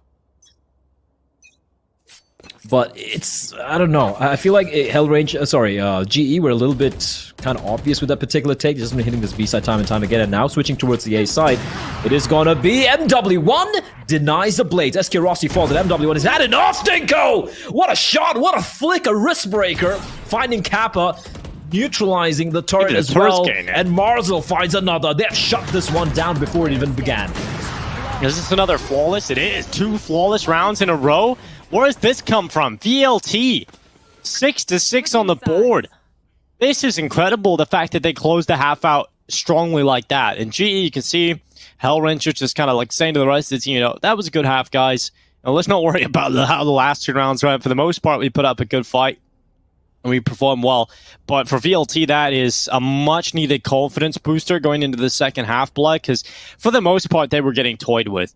And that's a huge statement, the fact that they closed it that strongly. That is convincing. I said like the previous round, I'm not too sold on that. That was convincing, Dinko. MW1, the cojones on that man, like he finds the Blade Storm and he's like, I'm going for more. And just that flick downwards from above. And of course, when you have Marzel right next to you to ensure that you won't get traded. What more do you want? Amaterasu as well, wasting no time, sneaking in from behind, getting the kill. And yeah, that was just plain deathmatch. And they've tied it up, Dinko. Heading into the second half, they've made it look very, very competitive because it looked like GE were going to take the lead. And even though it would be like just a 2-round lead, it's so mentally impactful, right? Now that everything's tied up, the pistol round, instrumental. That's a sad-looking penguin. It is pretty sad, actually. And it's all... It looks evil, man. You see that in like a horror film or something. Yeah, if I woke He's got a knife in that backpack, I'm sure. 100%, maybe even a gun. If I saw the penguin and I woke up, I'm just yeeting the hell out of that room. All right, here we go. Ladies and gentlemen, this half could potentially... Oh my god, stop it! Jesus! Oh, I love no film production, man. This is brilliant. All right. This is great. My heart. Okay. Blair having nightmares tonight, that's for sure. I'm just raising my pay for this game because of that. Anyway, keeping that aside, this half could determine, Dinko, which team's going to be moving on to the APAC last round's qualifiers, right? GE wins. For those who are just tuning in, GE lead 2-1. You can clearly see on top of the HUD of the HUD. If they take this half, it's over. And VLT's dreams will be crushed. Marzel being very patient, but it's going to be SK Rossi, dude. He just walks into his crosshair and still he outduels him. But the hit is going to be coming in towards B, where it looks like GE have opted to just give up control of the site. Yeah, big blast to the Sheriff. And now 5 versus 4. Oh, it's going to be Hellfire with the headshot. Hellfire taking down skills, and now Hellranger's turn to try and get something done. Somehow gets away with a second shot on the Classic. A second kill in the round, and VLT, they're put down into a 2v4. They have got that spike down, so that's definitely something working in their favor. They get rid of the recon bolts. They don't know how many players are in behind yellow. Amaterasu getting one, but the lineup for MW1 needed to be huge. And unfortunately, it is only just the one. SK Rossi and his Sheriffs in the pistol. Name a better combo. He's like like you have like the alternate dimension, sort of like a bizarro world version of the insta jet pick you find in competitive games, like in matchmaking. You play that, you have that insta pick jet, insta lock, gonna buy in Sheriff, and it's gonna go 1 in 20 in the game. He does the same, except he just top frags. He's like the opposite. He's like the bizarro insta-lock jet. He's the anomaly in the system, in our simulation of this world, of this reality of ours. It's just wild how good this guy is. Now, I kind of want to see if GE make it through. Obviously, I want to see if SK Rossi can how he fares against the other Asian teams in the continent, the Southeast Asians. I want to see how he fares against them individually, because that'd be really exciting to see. I feel that win or lose, right? If GE do qualify, and when he goes up against the SEA, the Korean, the Chinese teams in a tournament, scrims are very different. Winning scrims really doesn't matter. But if you're able to, like, when you face some of these teams in a tournament where only one team gets through, you're going to be facing some of the best in the region, right? And even if you lose, I feel like someone like him, when he has a captain like Hellranger, you only get better. You learn, right? You learn from your mistakes. You learn not to go for certain plays. And we've seen this in this tournament already. I could count on both my hands a lot of rounds for GE which were lost, or where, you know, which were easily lost, I'd say, because of him just pushing in unnecessarily, going for individual duels. Because I don't want to say like him dying means GE lose a round by default. They have a lot of capable players on their side who still manage to bounce back into the round. But a little bit of tempered aggression, right? A little bit of controlled, smarter aggression, I feel, would be perfect. And it shows that as well. It's just that sometimes I feel like he's got that bloodlust, Dinko. He's a berserker. He's a Viking berserker. Once he starts getting into that frenzy, he's like, I want them all. I want to kill every one of them. Sometimes, man, it doesn't work out. Vikings had, you know, swords and axes. These guys have guns. They can shoot you. They can shoot you from a distance when you come running at them. It's pretty wild to see the how this final is played out as well in terms of the scoreline. It's 7-6. I'm just sitting here back watching how this is faring, and it's 7-6 right now for GE. How many maps have we seen in this competition where GE and VLT have just drawn them out to the maximum extent? I think we've got two teams here in South Asia that are. Look at that teddy bear, man. This is definitely creepy. Like, look at the little teddy bear peeking out around the wall. What is that? And look at the penguin angrily. Straight at my nightmares. Yeah, the penguin just staring at you angrily. Listen, man, I don't like these soft toys. They're terrifying. I don't know why like all our kids like it. I've always never liked. Look at the beady eyes. Do you see mercy in those eyes? There is no mercy in those eyes. It's only death and hate. Just looking to stab you in your sleep. Nice cap though. No, it's got a cool cap. Probably the only thing. No snowmen allowed. That's just. Oh my god, this is something. We're behind him. But oh, no. as I was saying, you know, South Asia really have two teams pushing it right to the extremities, blah. I have a really good joke, but I'm not going to say it. I don't want to get fired. Probably best, yeah. Yeah, probably best. I'm not going to say I don't want to anything. have to do this alone, blah. Oh, Snowman's banned? What? That's what I was saying, man. Yeah, that's. I don't know, dude. Like. I like playing with snow. There's a snowman literally over on the right side as well. This is like... Is he breaking the This is the like rules? Marzel's team, right? They're like, no Marzel in the room, and just send him outside. Just have him play in the other room. Oh, I swear. They need to like break down the walls and like just make the entire place big. It looks like a big house, right? Just break down the walls, man. Yeah. Like make it a big ass living room. Marzel walks into the office, first day of the job, he just walks in, there's a sign of Marzel with saying... No Marzels allowed. Yeah, he's like, oh, I'm gonna sit here. No, Marzel, we've got a special room for you. Let's lead him into the dark room, and it's just filled with little penguins staring at him. You know, I feel like gamers would like that. Gamers like, you know, furry toys. They like staying alone in dark rooms. They can get up to a lot of shenanigans. Keep up the great work. Whoever came up with that pun needs to be dragged out and shot. All right, Blood's opinions are his own. Anyway, move on. Kappa, with the opening kill, Hellfighter brought down as a return to the action. Marzel with the Sheriff has made it work for one kill. So we are actually at a 4v4 immediately back into this round. And this is an incredibly important round. If GE lose this, the scoreline's tied up again. So VLT really trying to make the difference on some lower weapons. And MW1, he slipped a net, he's in behind, and he's got the shot. The Sheriff decapitates lightning fast. That's going to be the spike plant, if nothing else. And the Spectre, it's in, it's charging, and SK Rossi, you madman, has walked away with two. But they've conceded the bomb plant. With a spike down, Dinko. And the fact that they picked up Spectres as well, at least right to Ace has.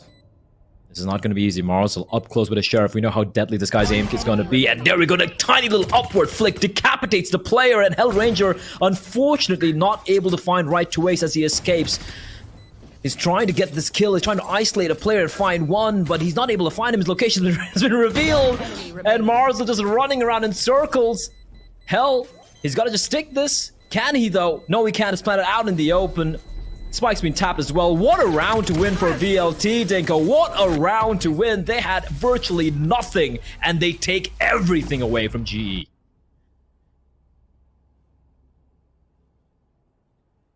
Well, that is not what you want to see if you're GE. That is a terrible round to lose, and one that you can see the frustration on their face, right? Well, where's Where is the watch? You know, they're not letting anybody get info. They're just letting MW1 walk up in behind A. Like, they don't have any info of that. That's unacceptable, really, for the A defense. You gotta have something. Getting that early information, or at least being aware of that possibility, but they just let MW1 walk into the A site. Seems like a lot of teams do that, though. You know, you see a lot of late takes of that A site. It works against the defense quite a lot, so I don't know. I feel like it's almost important to have some utility down there, just try and pick up some info. We've been talking. Oh, here we go. Right away, it's time. Yeah, I don't think they're going to pull this one off, Ninka, honestly. I mean, they've got the map controlled and everything, but they're playing so very passively, right? There we go, getting picked off at the distance. We did touch upon multiple times about how these the second round conversions have been very good, but it just doesn't seem to work out. Lightning fast, not able to find a second, unfortunately. And that's going to be a pretty clean round overall for VLT. Take the lead, Dinko, 8 and 7. But yeah, like, it's all of a sudden feels like, could it be the nerves? I'm not too sure.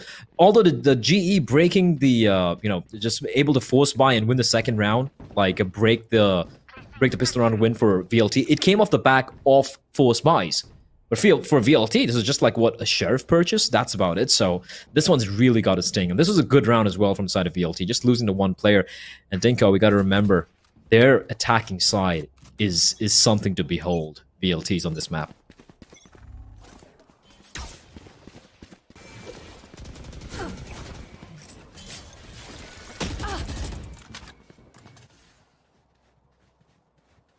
Lightning fast. He's looking for some info, but he's actually... Oh, Marcel, because there's a second player there, he's actually not going to be able to get the easy chance, the easy fight onto Lightning fast. And SK Rossi, how has he hit that headshot? I don't know. That must have been a slither of a pixel available for him to shoot at, and he's managed to pick it up.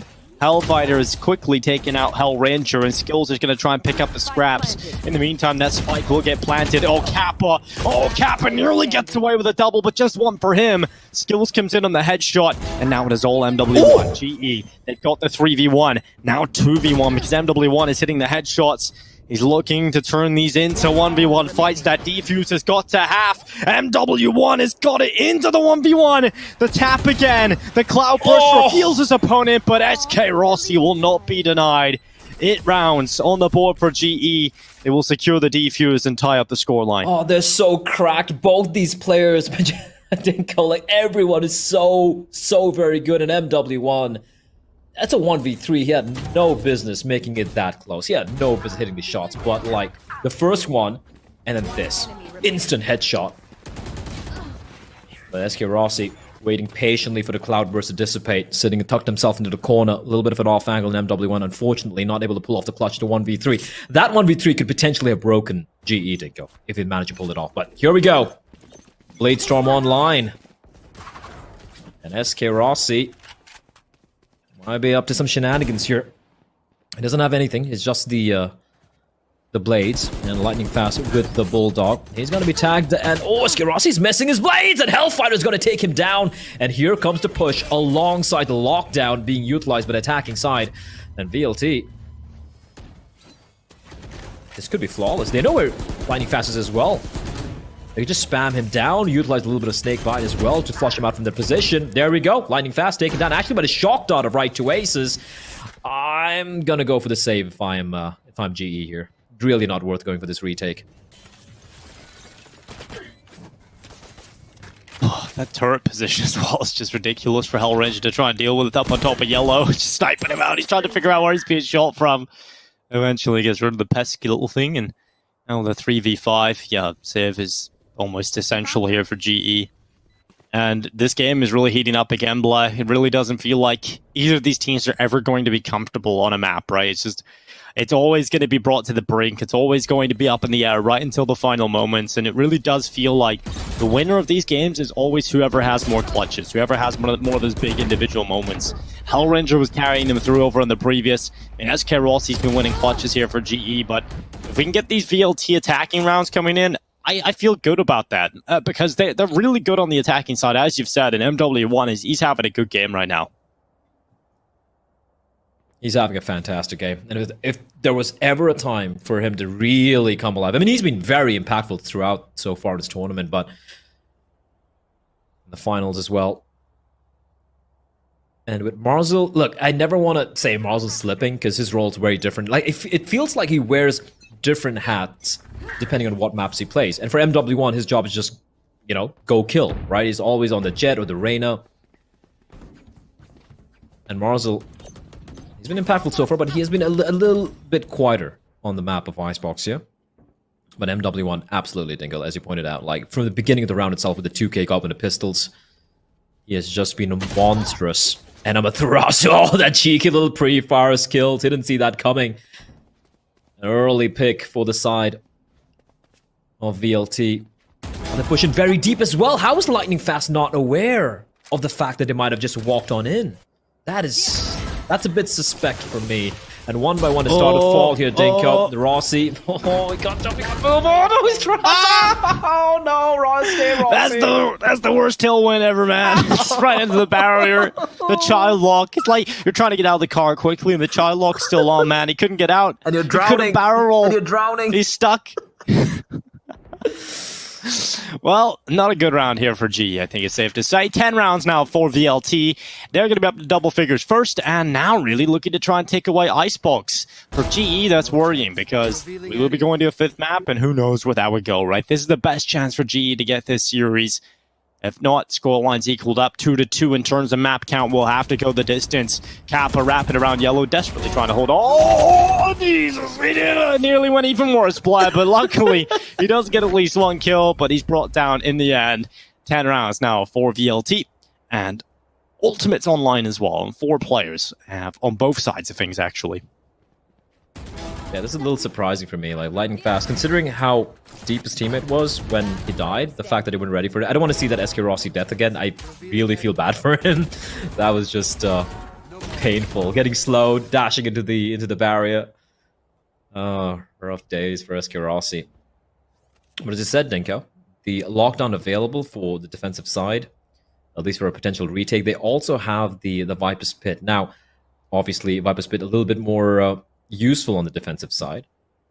And for the attackers, for VLT, if they get a spike down, sure, they can use it as an emergency measure in case the retake is a little too strong to handle. But right now, it's also like, even if they do use the lockdown of Dinko, you gotta bear in mind the Sova for the side of VLT. That is the right to he has his ultimate active as well. Although it's been kind of interesting how the Hunter's Fury has been missing its mark when it comes to taking down the Killjoy ultimate multiple times so far in the series.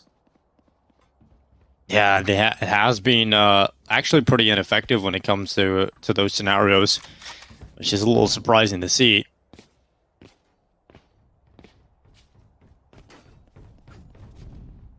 Icebox is definitely one of the more colder maps, sinister maps, isn't it? Yeah.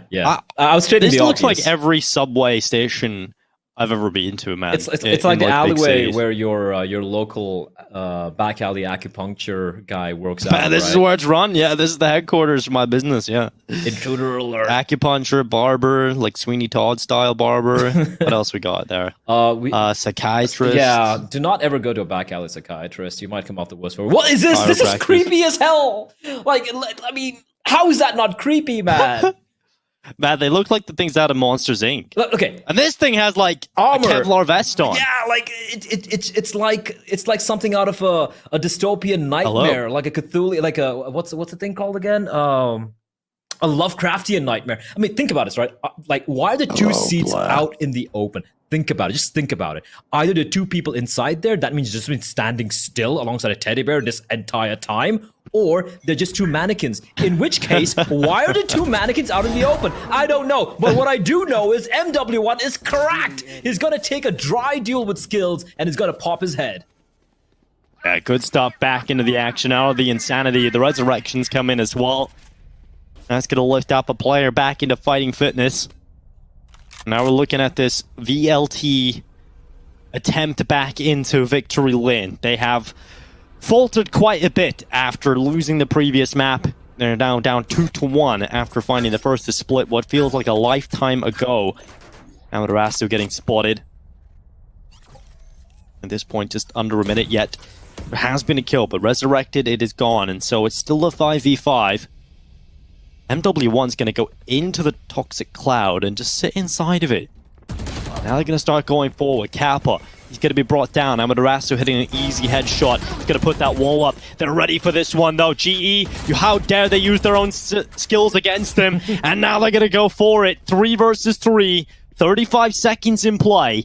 And GE are just sitting back in this 3v3. They do not care. The fact that this is an equilibrium, as long as they can hold on for a few more seconds, that's all that matters. There's no need to take these fights. Marzel's getting chances, and he hits the headshot. Skills brought down, and Marzel's now going back over to A, where his teammates have got the site. Dinka nerves coming into play here, and Marzel, he's cold as ice.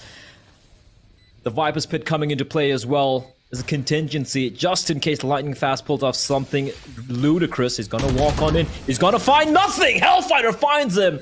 And Marzel Dinko, he had no right staying alive there, but a little bit of a whiff shot coming out from Skills, and he gets punished.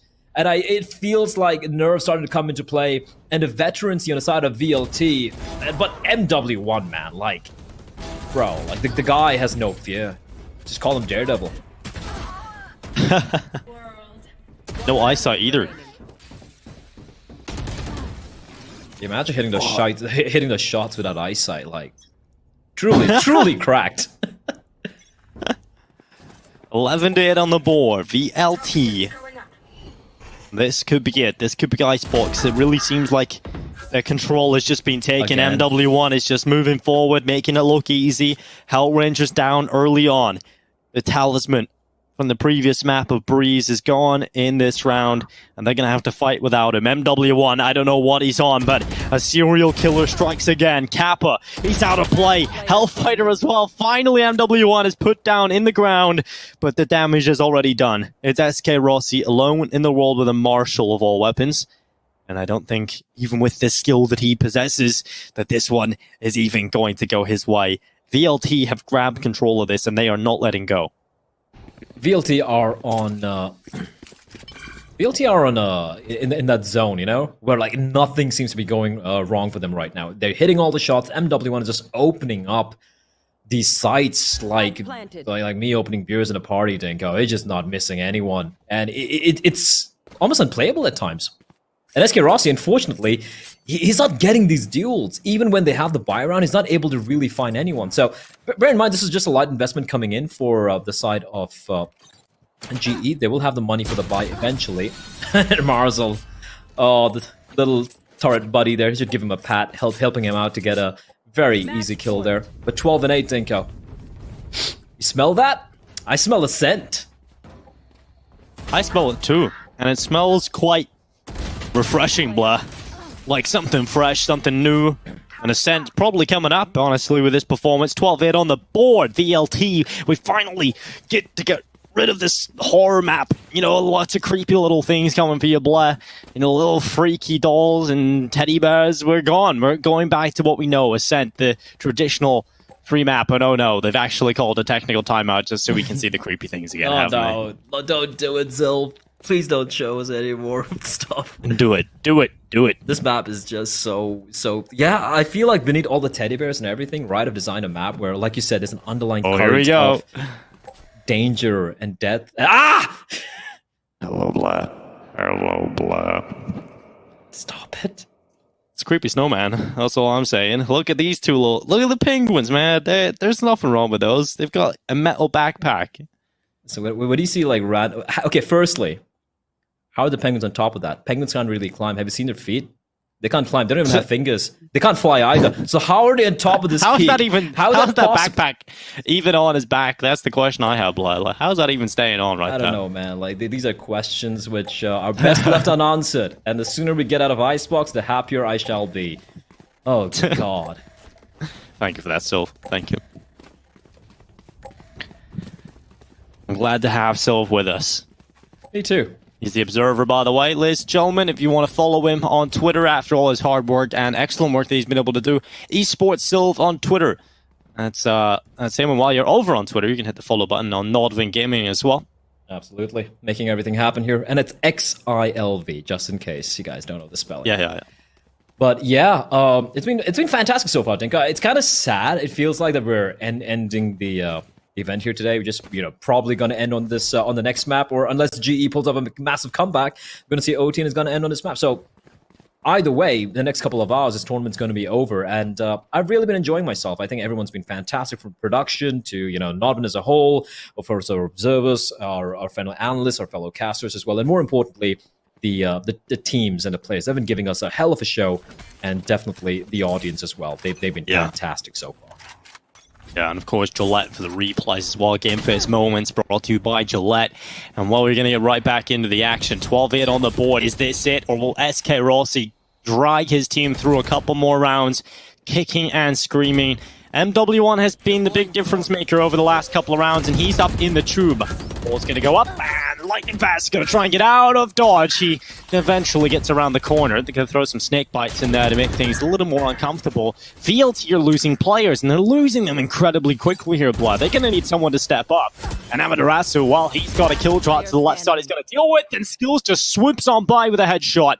One player left in the 1v4. The comeback? Maybe? I don't know, Denko. They've lost. No, it's possible. It's possible. It's possible. I'm not counting anything out anymore. 3 in a row it's not that. It's definitely within the realms of possibility, right? We've seen even more massive comebacks take place. We saw it from the from VLT themselves yesterday on Bind. We saw it from GE on Breeze as well, just half an hour back. A lifetime, it feels like at this point. But to win 3 in a row, Dinko, they need to neutralize MW1 again and again and again. And this man seems unkillable at the moment. Oh, the fast split towards B, Dinko. 4 players just barreling up. They're going to get control off Kitchen as well. And Hellranger having a lot of work to do. Spike's going to be planted right in or right above. And this is a play they brought out, I think, just once against TE. Is it going to be the one to close it out is a question here. They're holding it down. They're shutting it down. A player will fall. Skills is no more. MW1's going to find Hellranger. Only 3 defenders remain. Yeah, 3 defenders to try and hold on here for GE. Otherwise, this is done. It's the drones going out, the information being picked up. And now Kappa with the headshot. MW1 will go down. The attempted Rick has got to get through the barrier. That is Amaterasu. He's looking to try and stand tall, but getting taken down by Marcel. Skills on the double, though. And that might just get us back in with a chance. But this time, you've got to remember, it's ticking so quickly. Skills are going to try and make this happen. There goes the Hunter's Fury onto the B side, and it's done. Spike goes off. VLT have done it. They have managed to send us to the final map.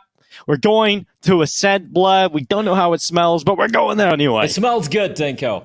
Well, you've got a chance at champions to play on the world stage. So many options, and this is the pathway to becoming, well, a solidified Valorant player in the world stage. Let's see if they can get it done. VLT versus GE, 2 extremely worthy teams to represent India on the larger scale of the entire Asian continent. And you gotta say, Blood, they're so equally matched that you don't really mind who it is that moves through, because I think they've both shown they deserve it. Absolutely. It's going to be heartbreaking, man, to see that one of these teams are not going to be making on through. But to find out who that is, of course, we still have to see how this map's going to play on out. Going to be an early aggressive walker from Marzel. This is ballsy. Lightning Fast lying in wait. At that range, Dinko, that frenzy, it could be deadly. Marzel's going to clear the angle, takes a shot, is taking quite a bit of damage. He still finds one, Dinko, but Lightning Fast will eventually trade.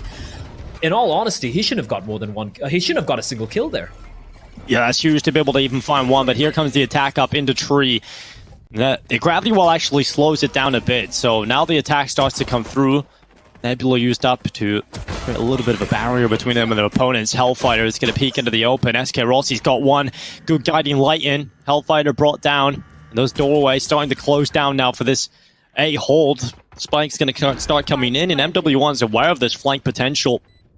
He's going to have to try and take Lightning Fast down in the cubby. He's going to try and move up around the corner. Amaterasu has already found one headshot. MW1 onto a kill. Lightning Fast brought down, and it's all on Hellranger. He's won so many clutches in this tournament so far. Can he do it again here on the most important map in the tournament so far? He throws the guiding light, but he's been caught in the open. Hellranger will go down, and it's VLT with a pistol start. A little too late on the guiding light, Dinko. If you had tossed it a little bit earlier, there is a chance you could have isolated one of the players, taken out MW1, then it's a 1v1 against Amaterasu. But unfortunately, he took a little too long.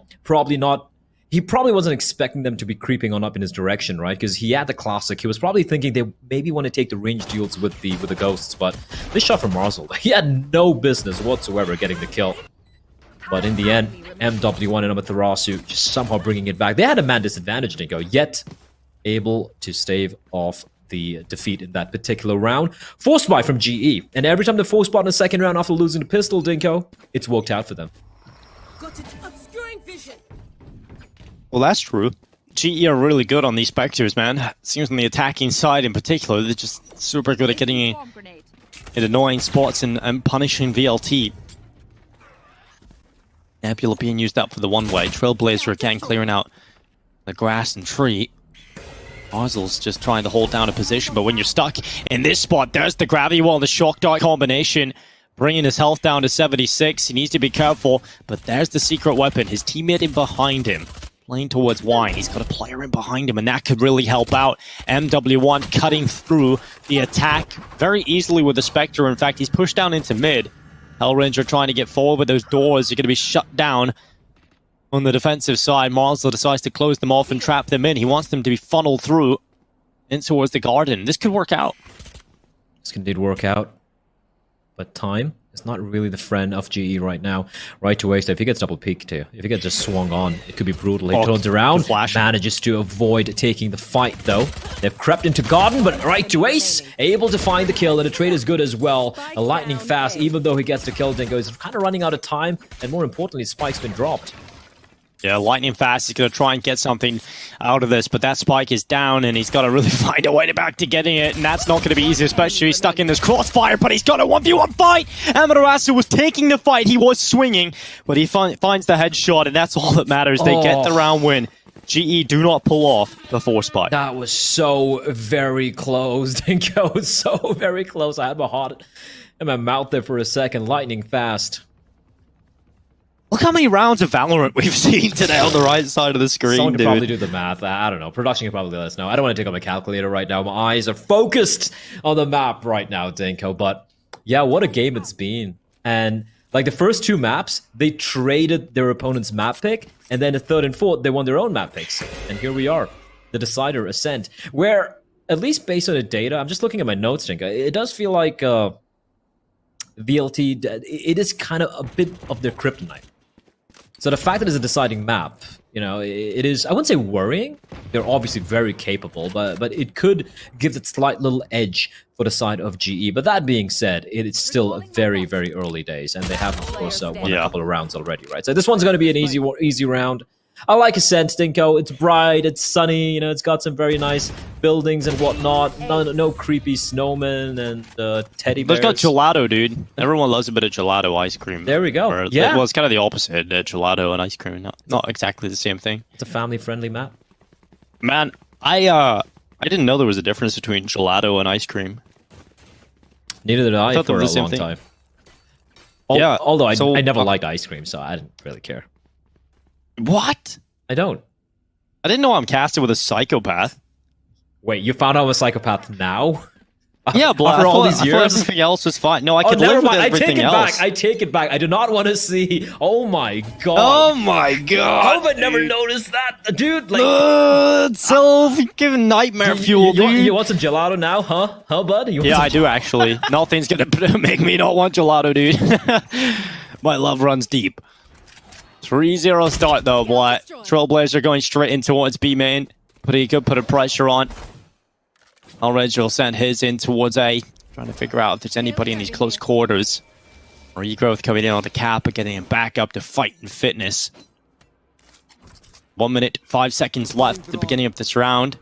So just a nice slow default coming out across the board.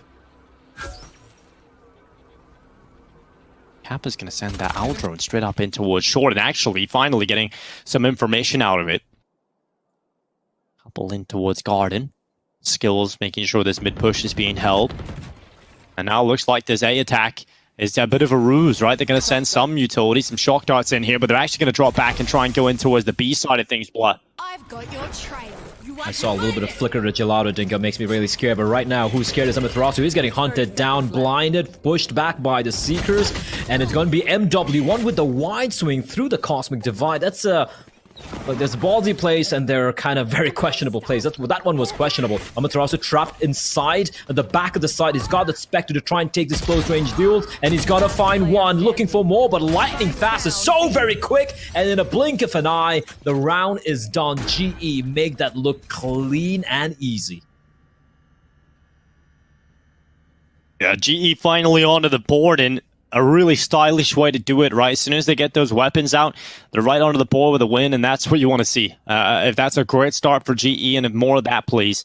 Because we got a real good game on our hands if those gun rounds continue to come through like that. We're getting into this one. It will be still the investment for VLT, was a bit of a bonus for them. So, you see the Phantoms, the Vandals in play. MW1's only on that Frenzy. He has got those blades available in the storm, so quicker play here. Trailblazer's going to run straight in towards the A side. They're looking to put some early pressure down. Now the attack just coming in as well. Recon ports, they're sending in SK Rossi deep inside. Hellfighter's putting up his gravity walls, just trying to slow this one down. It's worked out so well for Hellfighter. He's got 3 kills, and right to it, shutting it down as well. That is an absolute mammoth overhaul. What a massacre, Dinko. He's dragging them down to the depths of hell. Oh, brilliant hole. Brilliant hole. Just impeccable aim. And they're just walking through the Nebula and Hellfighter. The spray finding headshots, all headshots. And even if he falls eventually, his teammates are there to immediately trade. And GE, they win a hard-fought... I mean, it was an easy round for them, but they win that one round and immediately VLT, they shut them down. It is... Correct me if I'm wrong, Dinka, but it does definitely favor the defensive side a little bit more, right, on Ascent? Yeah, I mean, the way this just plays out, I think it's pretty balanced, honestly, but if you're on the defensive side, you certainly have easy choke points to hold, right? There's no gimmicks or anything. I think it's relatively balanced, though, right? Yeah, but just what I like on that. Yeah, it's balanced. Yeah, it's good. Well, all right. Here comes the GE attack. This is mainly what they do, right? They have a lot of these team executes where they like to go immediately from the start of the round. They have an idea. They have a set piece. And it's quite difficult to make those work a lot of the time. Those shock darts, they're going to stop that. Oh, it's close. It's close, but it's no cigar on shutting down the lockdown. It's going to come through. It is inevitable. And MW1 and Marcel getting their kills. 2 players to 10 in the lockdown. They're going to try and snap them up quickly. Skills running straight down. Nebula trying to save his life, but Skills still gets the follow-up headshot. Still takes down right to ace. And now it is a 3v3. GE have pulled this one back, but MW1, he looks for revenge.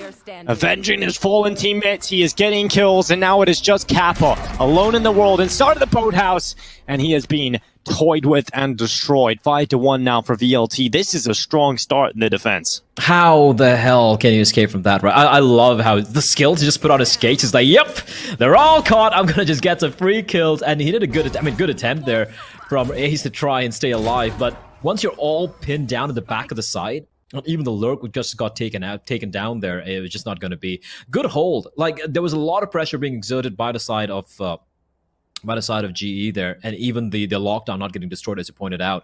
But still, somehow, despite losing the 2 defenders, able to recover. I gotta say the defensive protocol so far for the side of oh god. He's even got a knife, Dinko. And they even got a squirrel. Look at that squirrel. That's the ugliest squirrel I've ever seen. I usually like squirrels, but it's like... It's got a helmet.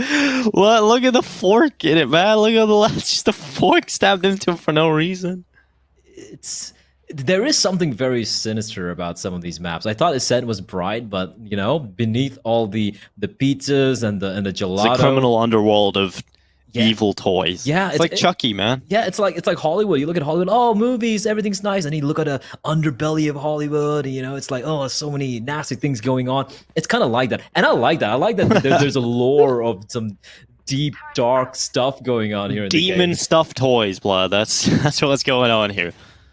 I mean, okay, this one's going to be just a light buy, so I don't expect anything to really come out of it, but like there is a lore in Valorant, right? They have those really good-looking cinematics that Riot puts out every once in a while, talking about duality and how there's parallel universes and all of that stuff. Maybe the end game is that the toys are the eventual bad guys. Meanwhile, hold up, Rossi, he's used up all his blades, Dinko, and Amaterasu, he's gonna be thanking his lucky stars that he's not just alive, but barely takes any damage. Lightning fast, just making sure there's no pesky players around those corners. You don't want to be caught out by anything. GE taking the time in this one. Marcel's actually going aggressive, pushing up with that Nano Swarm. The other side of it is Skulls and MW1. He's going to be holding in towards short. There's a little peek out there from Kappa, but no kills come in. So GE are just going to slow this one down. They're going back into their spawn. They might just try and group up, though.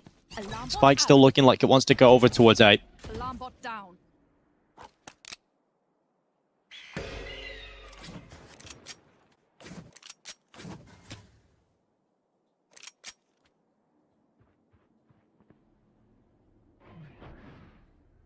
Looks like they're just getting ready to pop in. SK Rossi, he's got this cloud burst, he's got the tailwind. You could often just allow him to dash in there with a flash here from the guiding light and just try and make something happen, but the setup coming through from the Astros, there goes SK Rossi diving right in. Tailwind deep into the back of the site. Nothing's been found out for the attack. They may have some ground, but kills need to come through quickly, and they aren't going to find any of those. So the hold on the defense has been strong. The spike is down, and the round is won. 6-1 on the board, Blah. VLT don't really flinch in these kind of rounds. Man, I don't want this to be a stomp. Not on the final map. Not after what we witnessed in all the first 4 maps, Dinko. You look at Split, you look at Haven, you look at Icebox, Breeze. Icebox a little bit, one-sided, I guess, at the end there, but still very close maps overall. Breeze especially, again, going to double overtime, but I will be a very sad camper if this is just a one-sided, lopsided affair after what a fight it's been between these two teams, honestly. But still too early to call, Dingo. It's always too early to call. As GE now with a buy of their own. 6-1 the scoreline. And VLT have at least confirmed that they won't be trailing. Heading to the second half, right to Ace, takes down SQ Rossi, who was trying to hunt down MW1. And what a teammate there. Taking one for the team, and MW1 will survive. Marsdal in the meantime, showing that he's present towards the B mains. They have a lot of map control. This is insane map control from the defensive side, Dinko. There goes the Seekers, Hellranger, and Lightning Fast are able to find 2 kills, and that's some of the defense completely gone. And really, the competition, the contest in this round has just become much more difficult for VLT to win. G have huge advantages. The Execute now coming in towards A to try and close this one out. The doorway's having to be broken down, and that will give away the position of Marshall, who is actually now alone, because MW1, I thought he was going to do enough, but in the end falls victim to Lightning Fast, who was doing a lot on the Astro. If you remember back to Haven, right? He was finding a lot of those impact moments. Seems to be doing it again here on Ascent, so I think you're not going to see more of the same. And here come GE back into play. For VLT, though, it's not too worrying given the scoreline, but see if they can answer back in this next round. Mars is going to try and make this as expensive as possible. Try and bring down a couple of members, make that economy modest. And he's doing quite well. He's found another headshot. Still a little out of the realms of possibility for the clutch, I would say, unless he gets this kill quickly. And he's not too far off doing it. But skills on the headshot has taken a second round. GE will lose 3 members, but another round on the board nonetheless. Blair, just quick tabs on their economy. GE will be able to buy comfortably, but like I said, you know, if they lose this round, their economy's gone again. So this is a good chance for VLT to reset them. It's a very good chance, and they might need to do so in order to try and bring this one back. But yeah, like, no, looking at the money, Dinko, look at the money, man. It's for the side of VLT, right? They're sitting flush with cash. They can do whatever they want. Yeah. And MW1 just needs one more kill to get that Blade Storm activated. Operator in hand, he's been quite deadly. And he's oh, how did that miss? How did that miss, Dinko? I would bet my house that was on him. I don't have a house, by the way, but I would have bet it if I had one. I know you usually don't see those misses coming in, but every now and then it will happen, proving they are human. And here goes the drone. Marzel's been spotted by it, has to drop back. And before he does that, actually throws down the Nano Swarm to keep skills at bay. And that means they don't actually give up any ground. Yeah, they're forced away for the time being, but Great utility usage and great damage done with the shock dart as well. Skills is taking so much on board. And now that Spike looking to try and run up in towards a short, they can put some pressure into Tree. And well, we got to see if this attack from G is going to work out. MW1 with the operator, lightning wit, ready for the peaks around. Lightning fast hits the tech first. MW1 out again, and now the Blade Storm popped. Can he find anything on this? He repositions in towards Heaven, where he's got support, rifle support from his teammate into the right side, but he's missed this. Look at Hellranger just pushing up, taking the headshot. Luckily traded out quickly, and now SK Rossi's turn to make some damage, Blood. He's got some health to work with, Dinko. Unfortunately, his partner so very low, taken down as well. SK Rossi, it's all on him. 88 points of health, player towards Hell, and it's gonna be Hell F in his home, Dinko. What better place to get the kill? 7-2. They've broken the money. They've reset it. And things have gone from looking slightly a little good to just pretty terrible for the side of GE. That second shot was so tasty from MW1.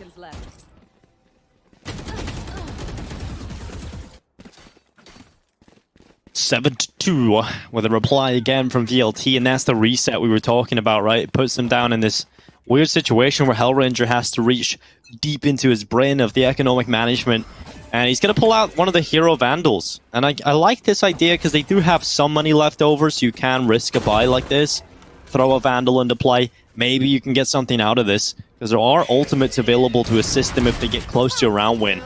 And Amaterasu, good bit shots from his teammate. He's going to peek out for the first headshot into B main. That gravity well catching out SK Rossi. Shock darts going into the corner, not really amounting to too much, and that Nebula is going to keep the players of GE alive for a little longer. Alright, SK Rossi with the Vandal, Dinko. Never mind. Never mind. This Ion operator, just so satisfying. It does sound good, doesn't it? Yeah. What's your favorite skin on the operator? That one. I love that one. The Ion op. The Ion op. It sounds so cool, man. There we go, another one. Every time you get a kill, you just feel awesome. He's got another pick. Skills take it out of play. Now he's going to go back in for a little bit more, but Kappa finally silences the Ion. And now his turn to try and ionize this round. 30 seconds left. Looking to go rapid, and oh, right to Ace. Catches him just as the doorway starts to come down. He's a last-minute customer in this one. You don't want him around. It's like MW1 was in the range there with the operator, Dinko. He's just like, all right, let me try to land this flick shot. Oh, let me try and land this flick ridiculous. shot. It's just ridiculous stuff. And Marzel has had a fantastic tournament, and so has SK Rossi, obviously. But I feel like in the finals, in this best of 5, MW1 has my vote for the MVP if they wind up winning the series. Yeah, MW1 is really doing a lot of heavy lifting. Hellranger as well, if he had kept that up from his performance from Breeze into the other maps, maybe it was a case to be made for him as well. But yeah, I have to agree, MW1 has looked fantastic. SK Rossi, though, he has been doing a lot throughout the entire tournament, and even in the final, he's had a lot of big moments. So excited to see how that performs. And MW1 now pushing forward, actually gets caught by the turret, and then Skills just swings out. Maybe a little overzealous with the operator there, Blah. Dinko, he's turning to SK Rossi. Yeah, it's already the sickening. I've got your trail. Oh, it's gonna be Amaterasu. Oh no! Oh, okay, they'll line up the flurry. The kills for VLT. Amaterasu avoids every bit of death as the Seekers hunt him down. It's 2 now. Cosmic Divide in play, and it's a 2 versus 4 right now for GE to try and recover. They have that Cosmic Divide themselves if they want to use it, but there's no reason to at this point because they've got to just get a couple of kills to pull this back. And oh, lightning fast, nearly gets caught, and eventually does get the headshot. Starting to lose my mind, Dinko. I don't know what's even going on. Amaterasu with a 3K. Lightning fast, getting caught with his pants down, recalling his stars, and still getting the headshot. He's making a lot of noise, heading the defender's spawn. But that actually might work out, Dinko, because his teammate is slowly flanking in, sneaking into the A site, and might get the spike down. Lightning fast, though. He should be spotted out, right? He should be spotted out. No, he's gonna catch right to ace. And now it's a 2v2, Dinko. Now it's winnable. Lightning fast like a streak of lightning. Get the hell out of Dodge. And then the Cosmic Divide comes into play, Dinko. Oh, how the tables have turned. One enemy remaining. This is unbelievable how they've turned this into a winnable scenario. Hellfighter will find Hellranger though. And that defuse starting to come through. It's already to half. This is it. Lightning Fast has to try and get them off the gravity wall. Is that going to be enough? Defuse being stuck again. The bullets can't go through it. He's got to dive through the other side. He cannot get to safety. He cannot get to a good position. And the defuse will come through for VLT. It's 9 rounds to 2. Last round of the first half, Blood. It's a heartbreaking round to lose, but it's one that doesn't go their way. Oh, they tried so hard, Dinko, but what is this from Amaterasu? What the hell is that? That's just filth, Dinko. The amount of those plays, though, we've seen in this competition so far has been pure filth, Blah. You know, these multi-kills, how many of those have we seen? I've lost track. And look, I hate to be that guy. I hate to be like, you know, well, maybe if he hadn't done it. It's always easier in hindsight, right? But, Dinko, if Hellranger hadn't gone pushing into the Cosmic Divide, man, like, that would have still been a 2v2. He would have had time for his teammate to come on in. As MW1, he finds one. Oh, you madman! Ooh, almost lands the flick. He's still sticking around. Just leave. Just go. Amaterasu out in the open. Should be taken down by Hellranger. And there we go. The B site getting taken over by GE, and Kappa's pushing very deep here, Dinko. Spike getting planted. It's a 3v3. Planted. The spike locked in. Kappa further up in defender spawn with the Spectre in the corner. Right to Ace is about to cross by. And that Vandal looking to be at the ready. There goes Hellranger. He's pulled out the Hunter's Fury, and that's a chance for Kappa to push him. A third round secured at the end of the first half for GE. That could really make a big difference. You know, just one round is enough to make it a little more doable. Especially if they win this pistol, they can start making their way back into this. But GE, they need a good start here, Blade. They need to get off to a fantastic start in the second half. Otherwise, this can quickly fall out of hand. 9-3, Dinko. I mean, it's a very, very narrow, like small, tiny little buffer. That's what it's looking for. Ooh! I always love how Valorant advertise their own competitions. That. Yeah, it's awesome, and it's also in the language of the yeah. Settembre. Is that how you pronounce it? I don't know. I can't speak in it. The only thing I can speak in a different language is una cerveza por favor. And that's all I need. Berlino Septembre. Listen, if you're in Spain, that's the only phrase you need. But yeah, let me do a quick translation for everybody at home. Valorant Masters Berlin. September. I wonder what that means. Could it mean October? I don't know. Anyway, I just thought I'd help you out. You know, I know the extra letters are confusing, but I've been on my Duolingo grind, blah, and I don't like to brag, but you know, I've got a 32-day streak in German. But you know, it translates pretty okay into Spanish, I guess. Not bad. Like it's the entire like the Euro language family, whatever you want to call it. I'm very bad with languages. No, it doesn't at all. The really cool thing about German is most of the months are identical to English, and if they're not the same as English, then they're just slightly different, like just a few letters or whatever. So it's pretty easy that way, because obviously I live in Poland, man, and that language is just nowhere near similar. It's impossible. I don't think it's as wild as Finnish, though, in all honesty. No, that's a different beast, isn't it? It is, and right now a different beast is VLT. And Hellranger guiding his beast, trying to find some information. And Kappa duking it out. Oh, he's taking so much damage, but the gravity well helping him out. 6 points of health. He needs to escape. He needs to fall back, and indeed he will. But VLT to continue to press on ahead, Dinko.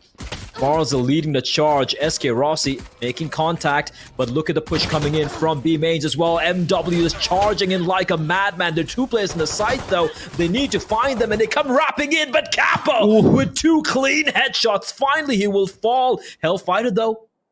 This duel is everything, Dinko. The 2v2. Whoever comes out on top here could be massive, and he's been completely, absolutely wrecked by the gravity well. It's all on right to Ace. Going up close. He gets the thing, doesn't get the reload. No, he doesn't. And GE, they needed a round desperately, and they find it. And Kappa was the instigator in that round. If he doesn't get those 2 kills, Dinko, this would have been GG in my opinion.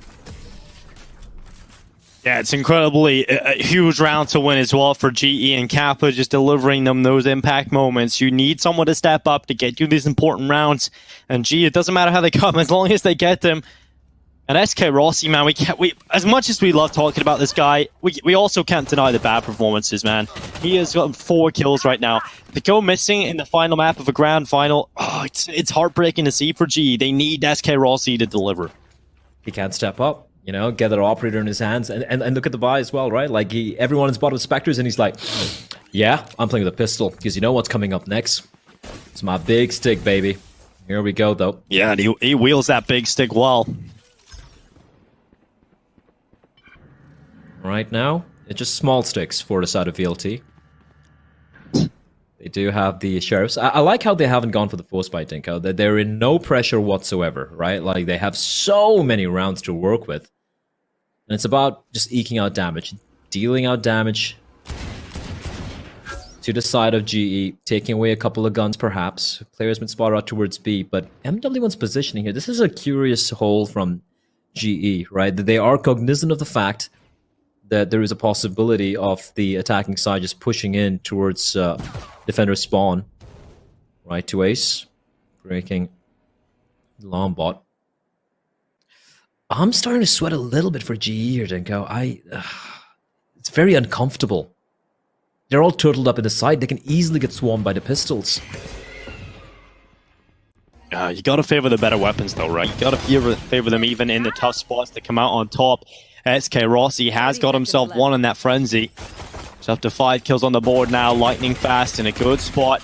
Guiding Light has connected. Doesn't matter though, because that spike is now down, and Skill's looking to step up because his teammate's gone down. So Skill really is an important player still inside of the site.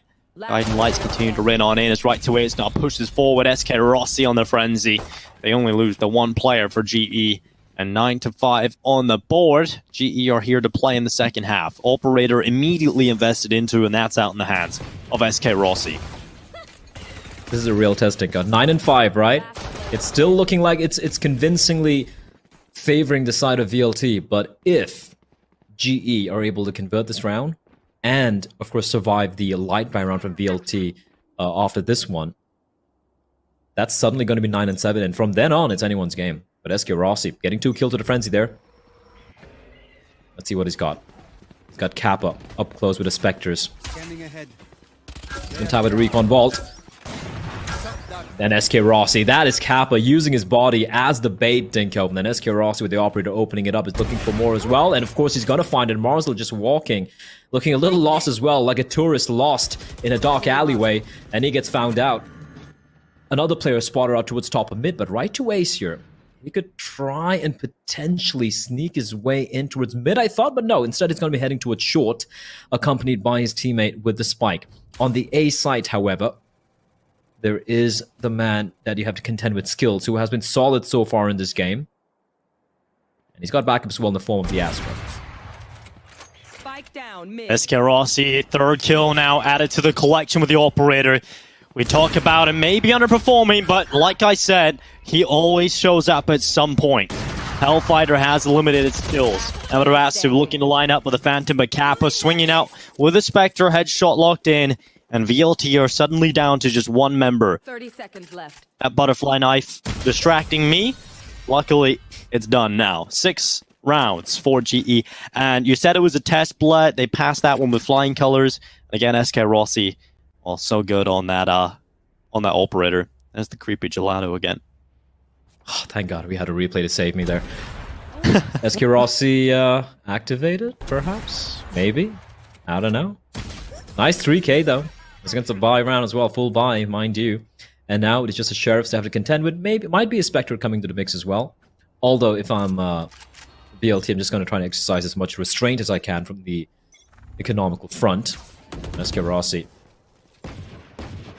I like how his teammates right next to him. This is what I want to see, right? When you have SK Rossi there going for these bully picks, you want your teammate next to you to help, you know, take down the owl drone, take down the turret, and just make sure that all you have to worry about is just to concentrate on your crosshair. And that's exactly what he does. And he's going to find the opening pick. He's He's gonna fall back as well, which is interesting because there was no one really pushing, trying to go for the trade. So he does fall back to a much more safer position, and I'm okay with this. A more passive hold. They're giving respect to the pistols of VLT, and why not? Multiple players spotted out. Cloudburst comes out, and SK Rossi is going to be pushing on in. Gravity well, he's going to be able to dodge it, and the blades come out. Dinko is looking for the kills here, and instead it's going to be Kappa who's going to sweep the floor with the bodies, and Ace left alone, and it is going to be lightning fast to finish it off. Kind of sad the Blade Storm didn't come into play, but they make it clean. Just lose one player. Yeah, 9-7 now. VLT are slowly losing control of this, right? You're seeing this GE comeback, but here comes the investment for VLT. They got those rifles out, the Phantoms, the Vandals. A couple of ultimates are close to being picked up. They have got that Cosmic Divide ready, and the Hunter's Fury over for GE. But most importantly, they gotta try and shut down this SK Rossi comeback, because he has been integral to their comeback so far in the second half. He has found 5 kills. In the first half, he had 4. There's another one. 6 picked up. There goes the Trailblazer, trying to cause him a few problems. His teammate's going to get rid of it, though, so SK Rossi can just be at the ready for another shot to go his way. A man advantage picked up for the defense, and it's not really showing any signs of stopping. He's so confident, they spotted Marzal. He's just holding the angle. It's like, yeah, you see me, you know where I am. Come at me, buddy. Come at me. And he's just holding the angle. Finally, he's going to relocate Dinko, heading back to a much more passive angle, I might say, and towards the Heavens position, which in my opinion is the right call, especially after you've got the opening pick. There's no need to try and allow your opponents to get an easy trade. But this comeback, Dinko, we were questioning if GE have it in them to bring it back. We were questioning if SK Rossi can resurrect himself from what looked like, just him being very placid, very flaccid, I might even say, throughout his entire first half. But here, he's just come on alive, getting kills at will. He's been able to show up. He's got another kill picked up. MW1. What? Oh, SK Rossi, 3 No kills, way! 4. This is huge from SK Rossi, and he's looking for every single victim. SK Rossi's got the hits. He's got every single player. This man cannot be denied. 8 rounds on the board for GE, and SK Rossi is the man to thank.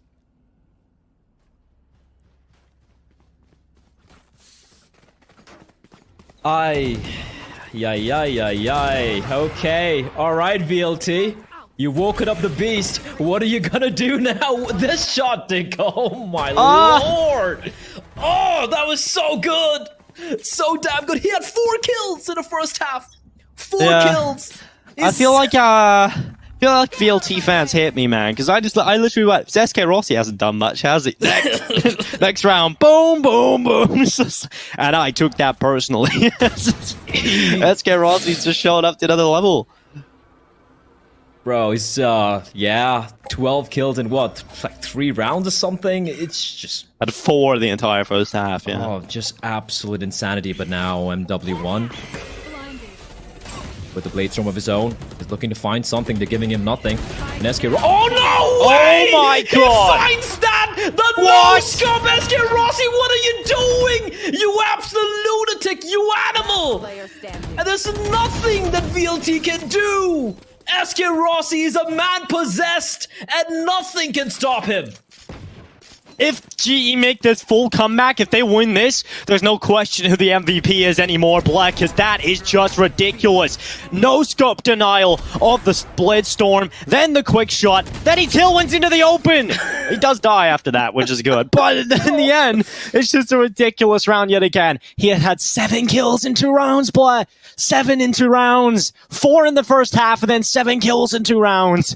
This descent has turned into an absolute bloodbath, and it is all the blood of VLT. GE are just in the control right now. The momentum is fully on their side, and VLT have got to take a pause. They got to take the sting out of this game. This timeout needs to deliver them a round win. 9-2. It was 9-2. What, 15 minutes back, Dinko? Yeah, then they got that 3rd round. I said that's going to be that'll be a big difference maker, right? Just that 1 round makes a difference going into the next half, and boy, has it lived up. Oh my lord. Ladies and gentlemen, enjoy this.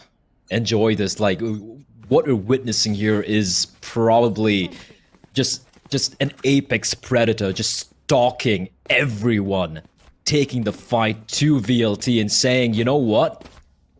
You're not gonna make it. If I have to do it all by myself, single-handedly with my operator, I will do it. And he is delivering, Dinko, and I am terrified for VLT here. It's gonna be played towards A. Gravity well, but SK Rossi's well behind it. Dog's gonna come out, they haven't spotted it out.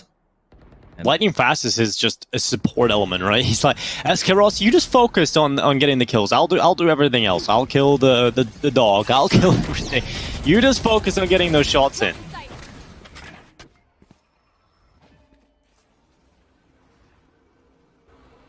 Right now, their only hope is just go to the side where SK Rossi's not there. Yeah.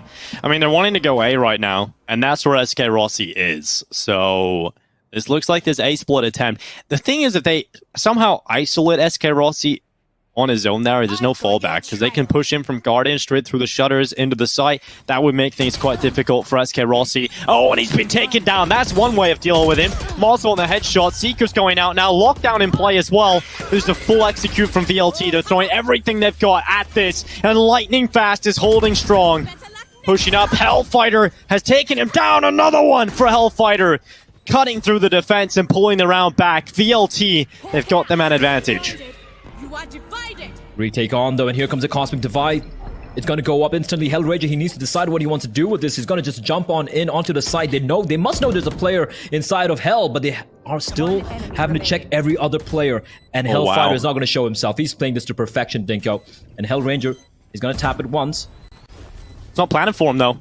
He's got to come out of there if he wants to try and stop this defuse. And that wall's going to come down, and waiting for him is Hellranger, and he's so ready. So ready for the shot. Now the 1v1. Hellranger looking for the fight onto Right to Ace. And well, in the end, Right to Ace will win the round out for VLT. Just about getting it over the line. GE unable to pick it up, and VLT back into the lead. Oh, they needed that round so desperately, Dinko, because it felt like they were just running away with the GE. They were looking unstoppable. But in the end, especially how much they threw into it as well, right? The lockdowns, the Seekers, the Cosmic Divide, they needed it. And bear in mind, like, even though Rossi died, it got very close. It was Hellfighter finding 2 crucial kills. But Dinko, if GE are able to win this round and tie it up 10-10, the money's going to be broken for the side of VLT. And SK Rossi, he is still looking for more. I love this. They're just making the AWPing situation so dynamic. He was over towards A last time. Now he's pushing into B main. He can't be spotted though. That Trailblazer's not allowed to see him. If it did, then that's a lot of information, and the attacking side can now build around the fact where they know SK Rossi's playing from. You know, this dynamic setup and changing the operator's position every time, that makes it so difficult to plan an attack around it. But look at MW1. Look at the push he's got forward, Blood. He's got in behind, and Kappa's taken down. Oh, Bloodstorm. Oh, God. Hellrangers came over to help him out. MW1's been pulled out of play, and now SK Rossi, he's got back to cover. Do you want to go B, though, VLT? Do you really want to go B? They found out Mars... actually, it's going to be skills catching Marzel. My bad. Got a little confused there. And they know, Dinko. They're like, all right, screw B. We're going to be heading towards A. Hellfighter's got a very, very forward position as well. But look at GE just grouping up together as a unit, looking to take this site, retake it. But Hellfighter... can he pull off something here, Dinko? It's a 3v4, man disadvantage, but if he can find a couple of huge kills, this could be massive! But he's looking the wrong way, and Skills finds him. It's a 2v4, and this is looking very unlikely. They're running out of time. There's no way in, Dinko. They might just even have to save their weapons. Yeah, and even now, SK Rossi's starting to come over from B as well, so they're going to have an extra player to try and deal with on this side of the map, so it's just not going to happen. There's no round win to be had here. It's going to be 10-10. They have to save the weapons. This is horrible. If I'm GE, I send at least one player and just try to figure that out, but there's no one close enough to really deal with any of these saved weapons, so VLT will carry the rifles over. We're tied up on the board now. Money's so good for GE. They're in the far better situation. They should be the team taking this. VLT have got to do the unthinkable again and somehow find a way out of this one.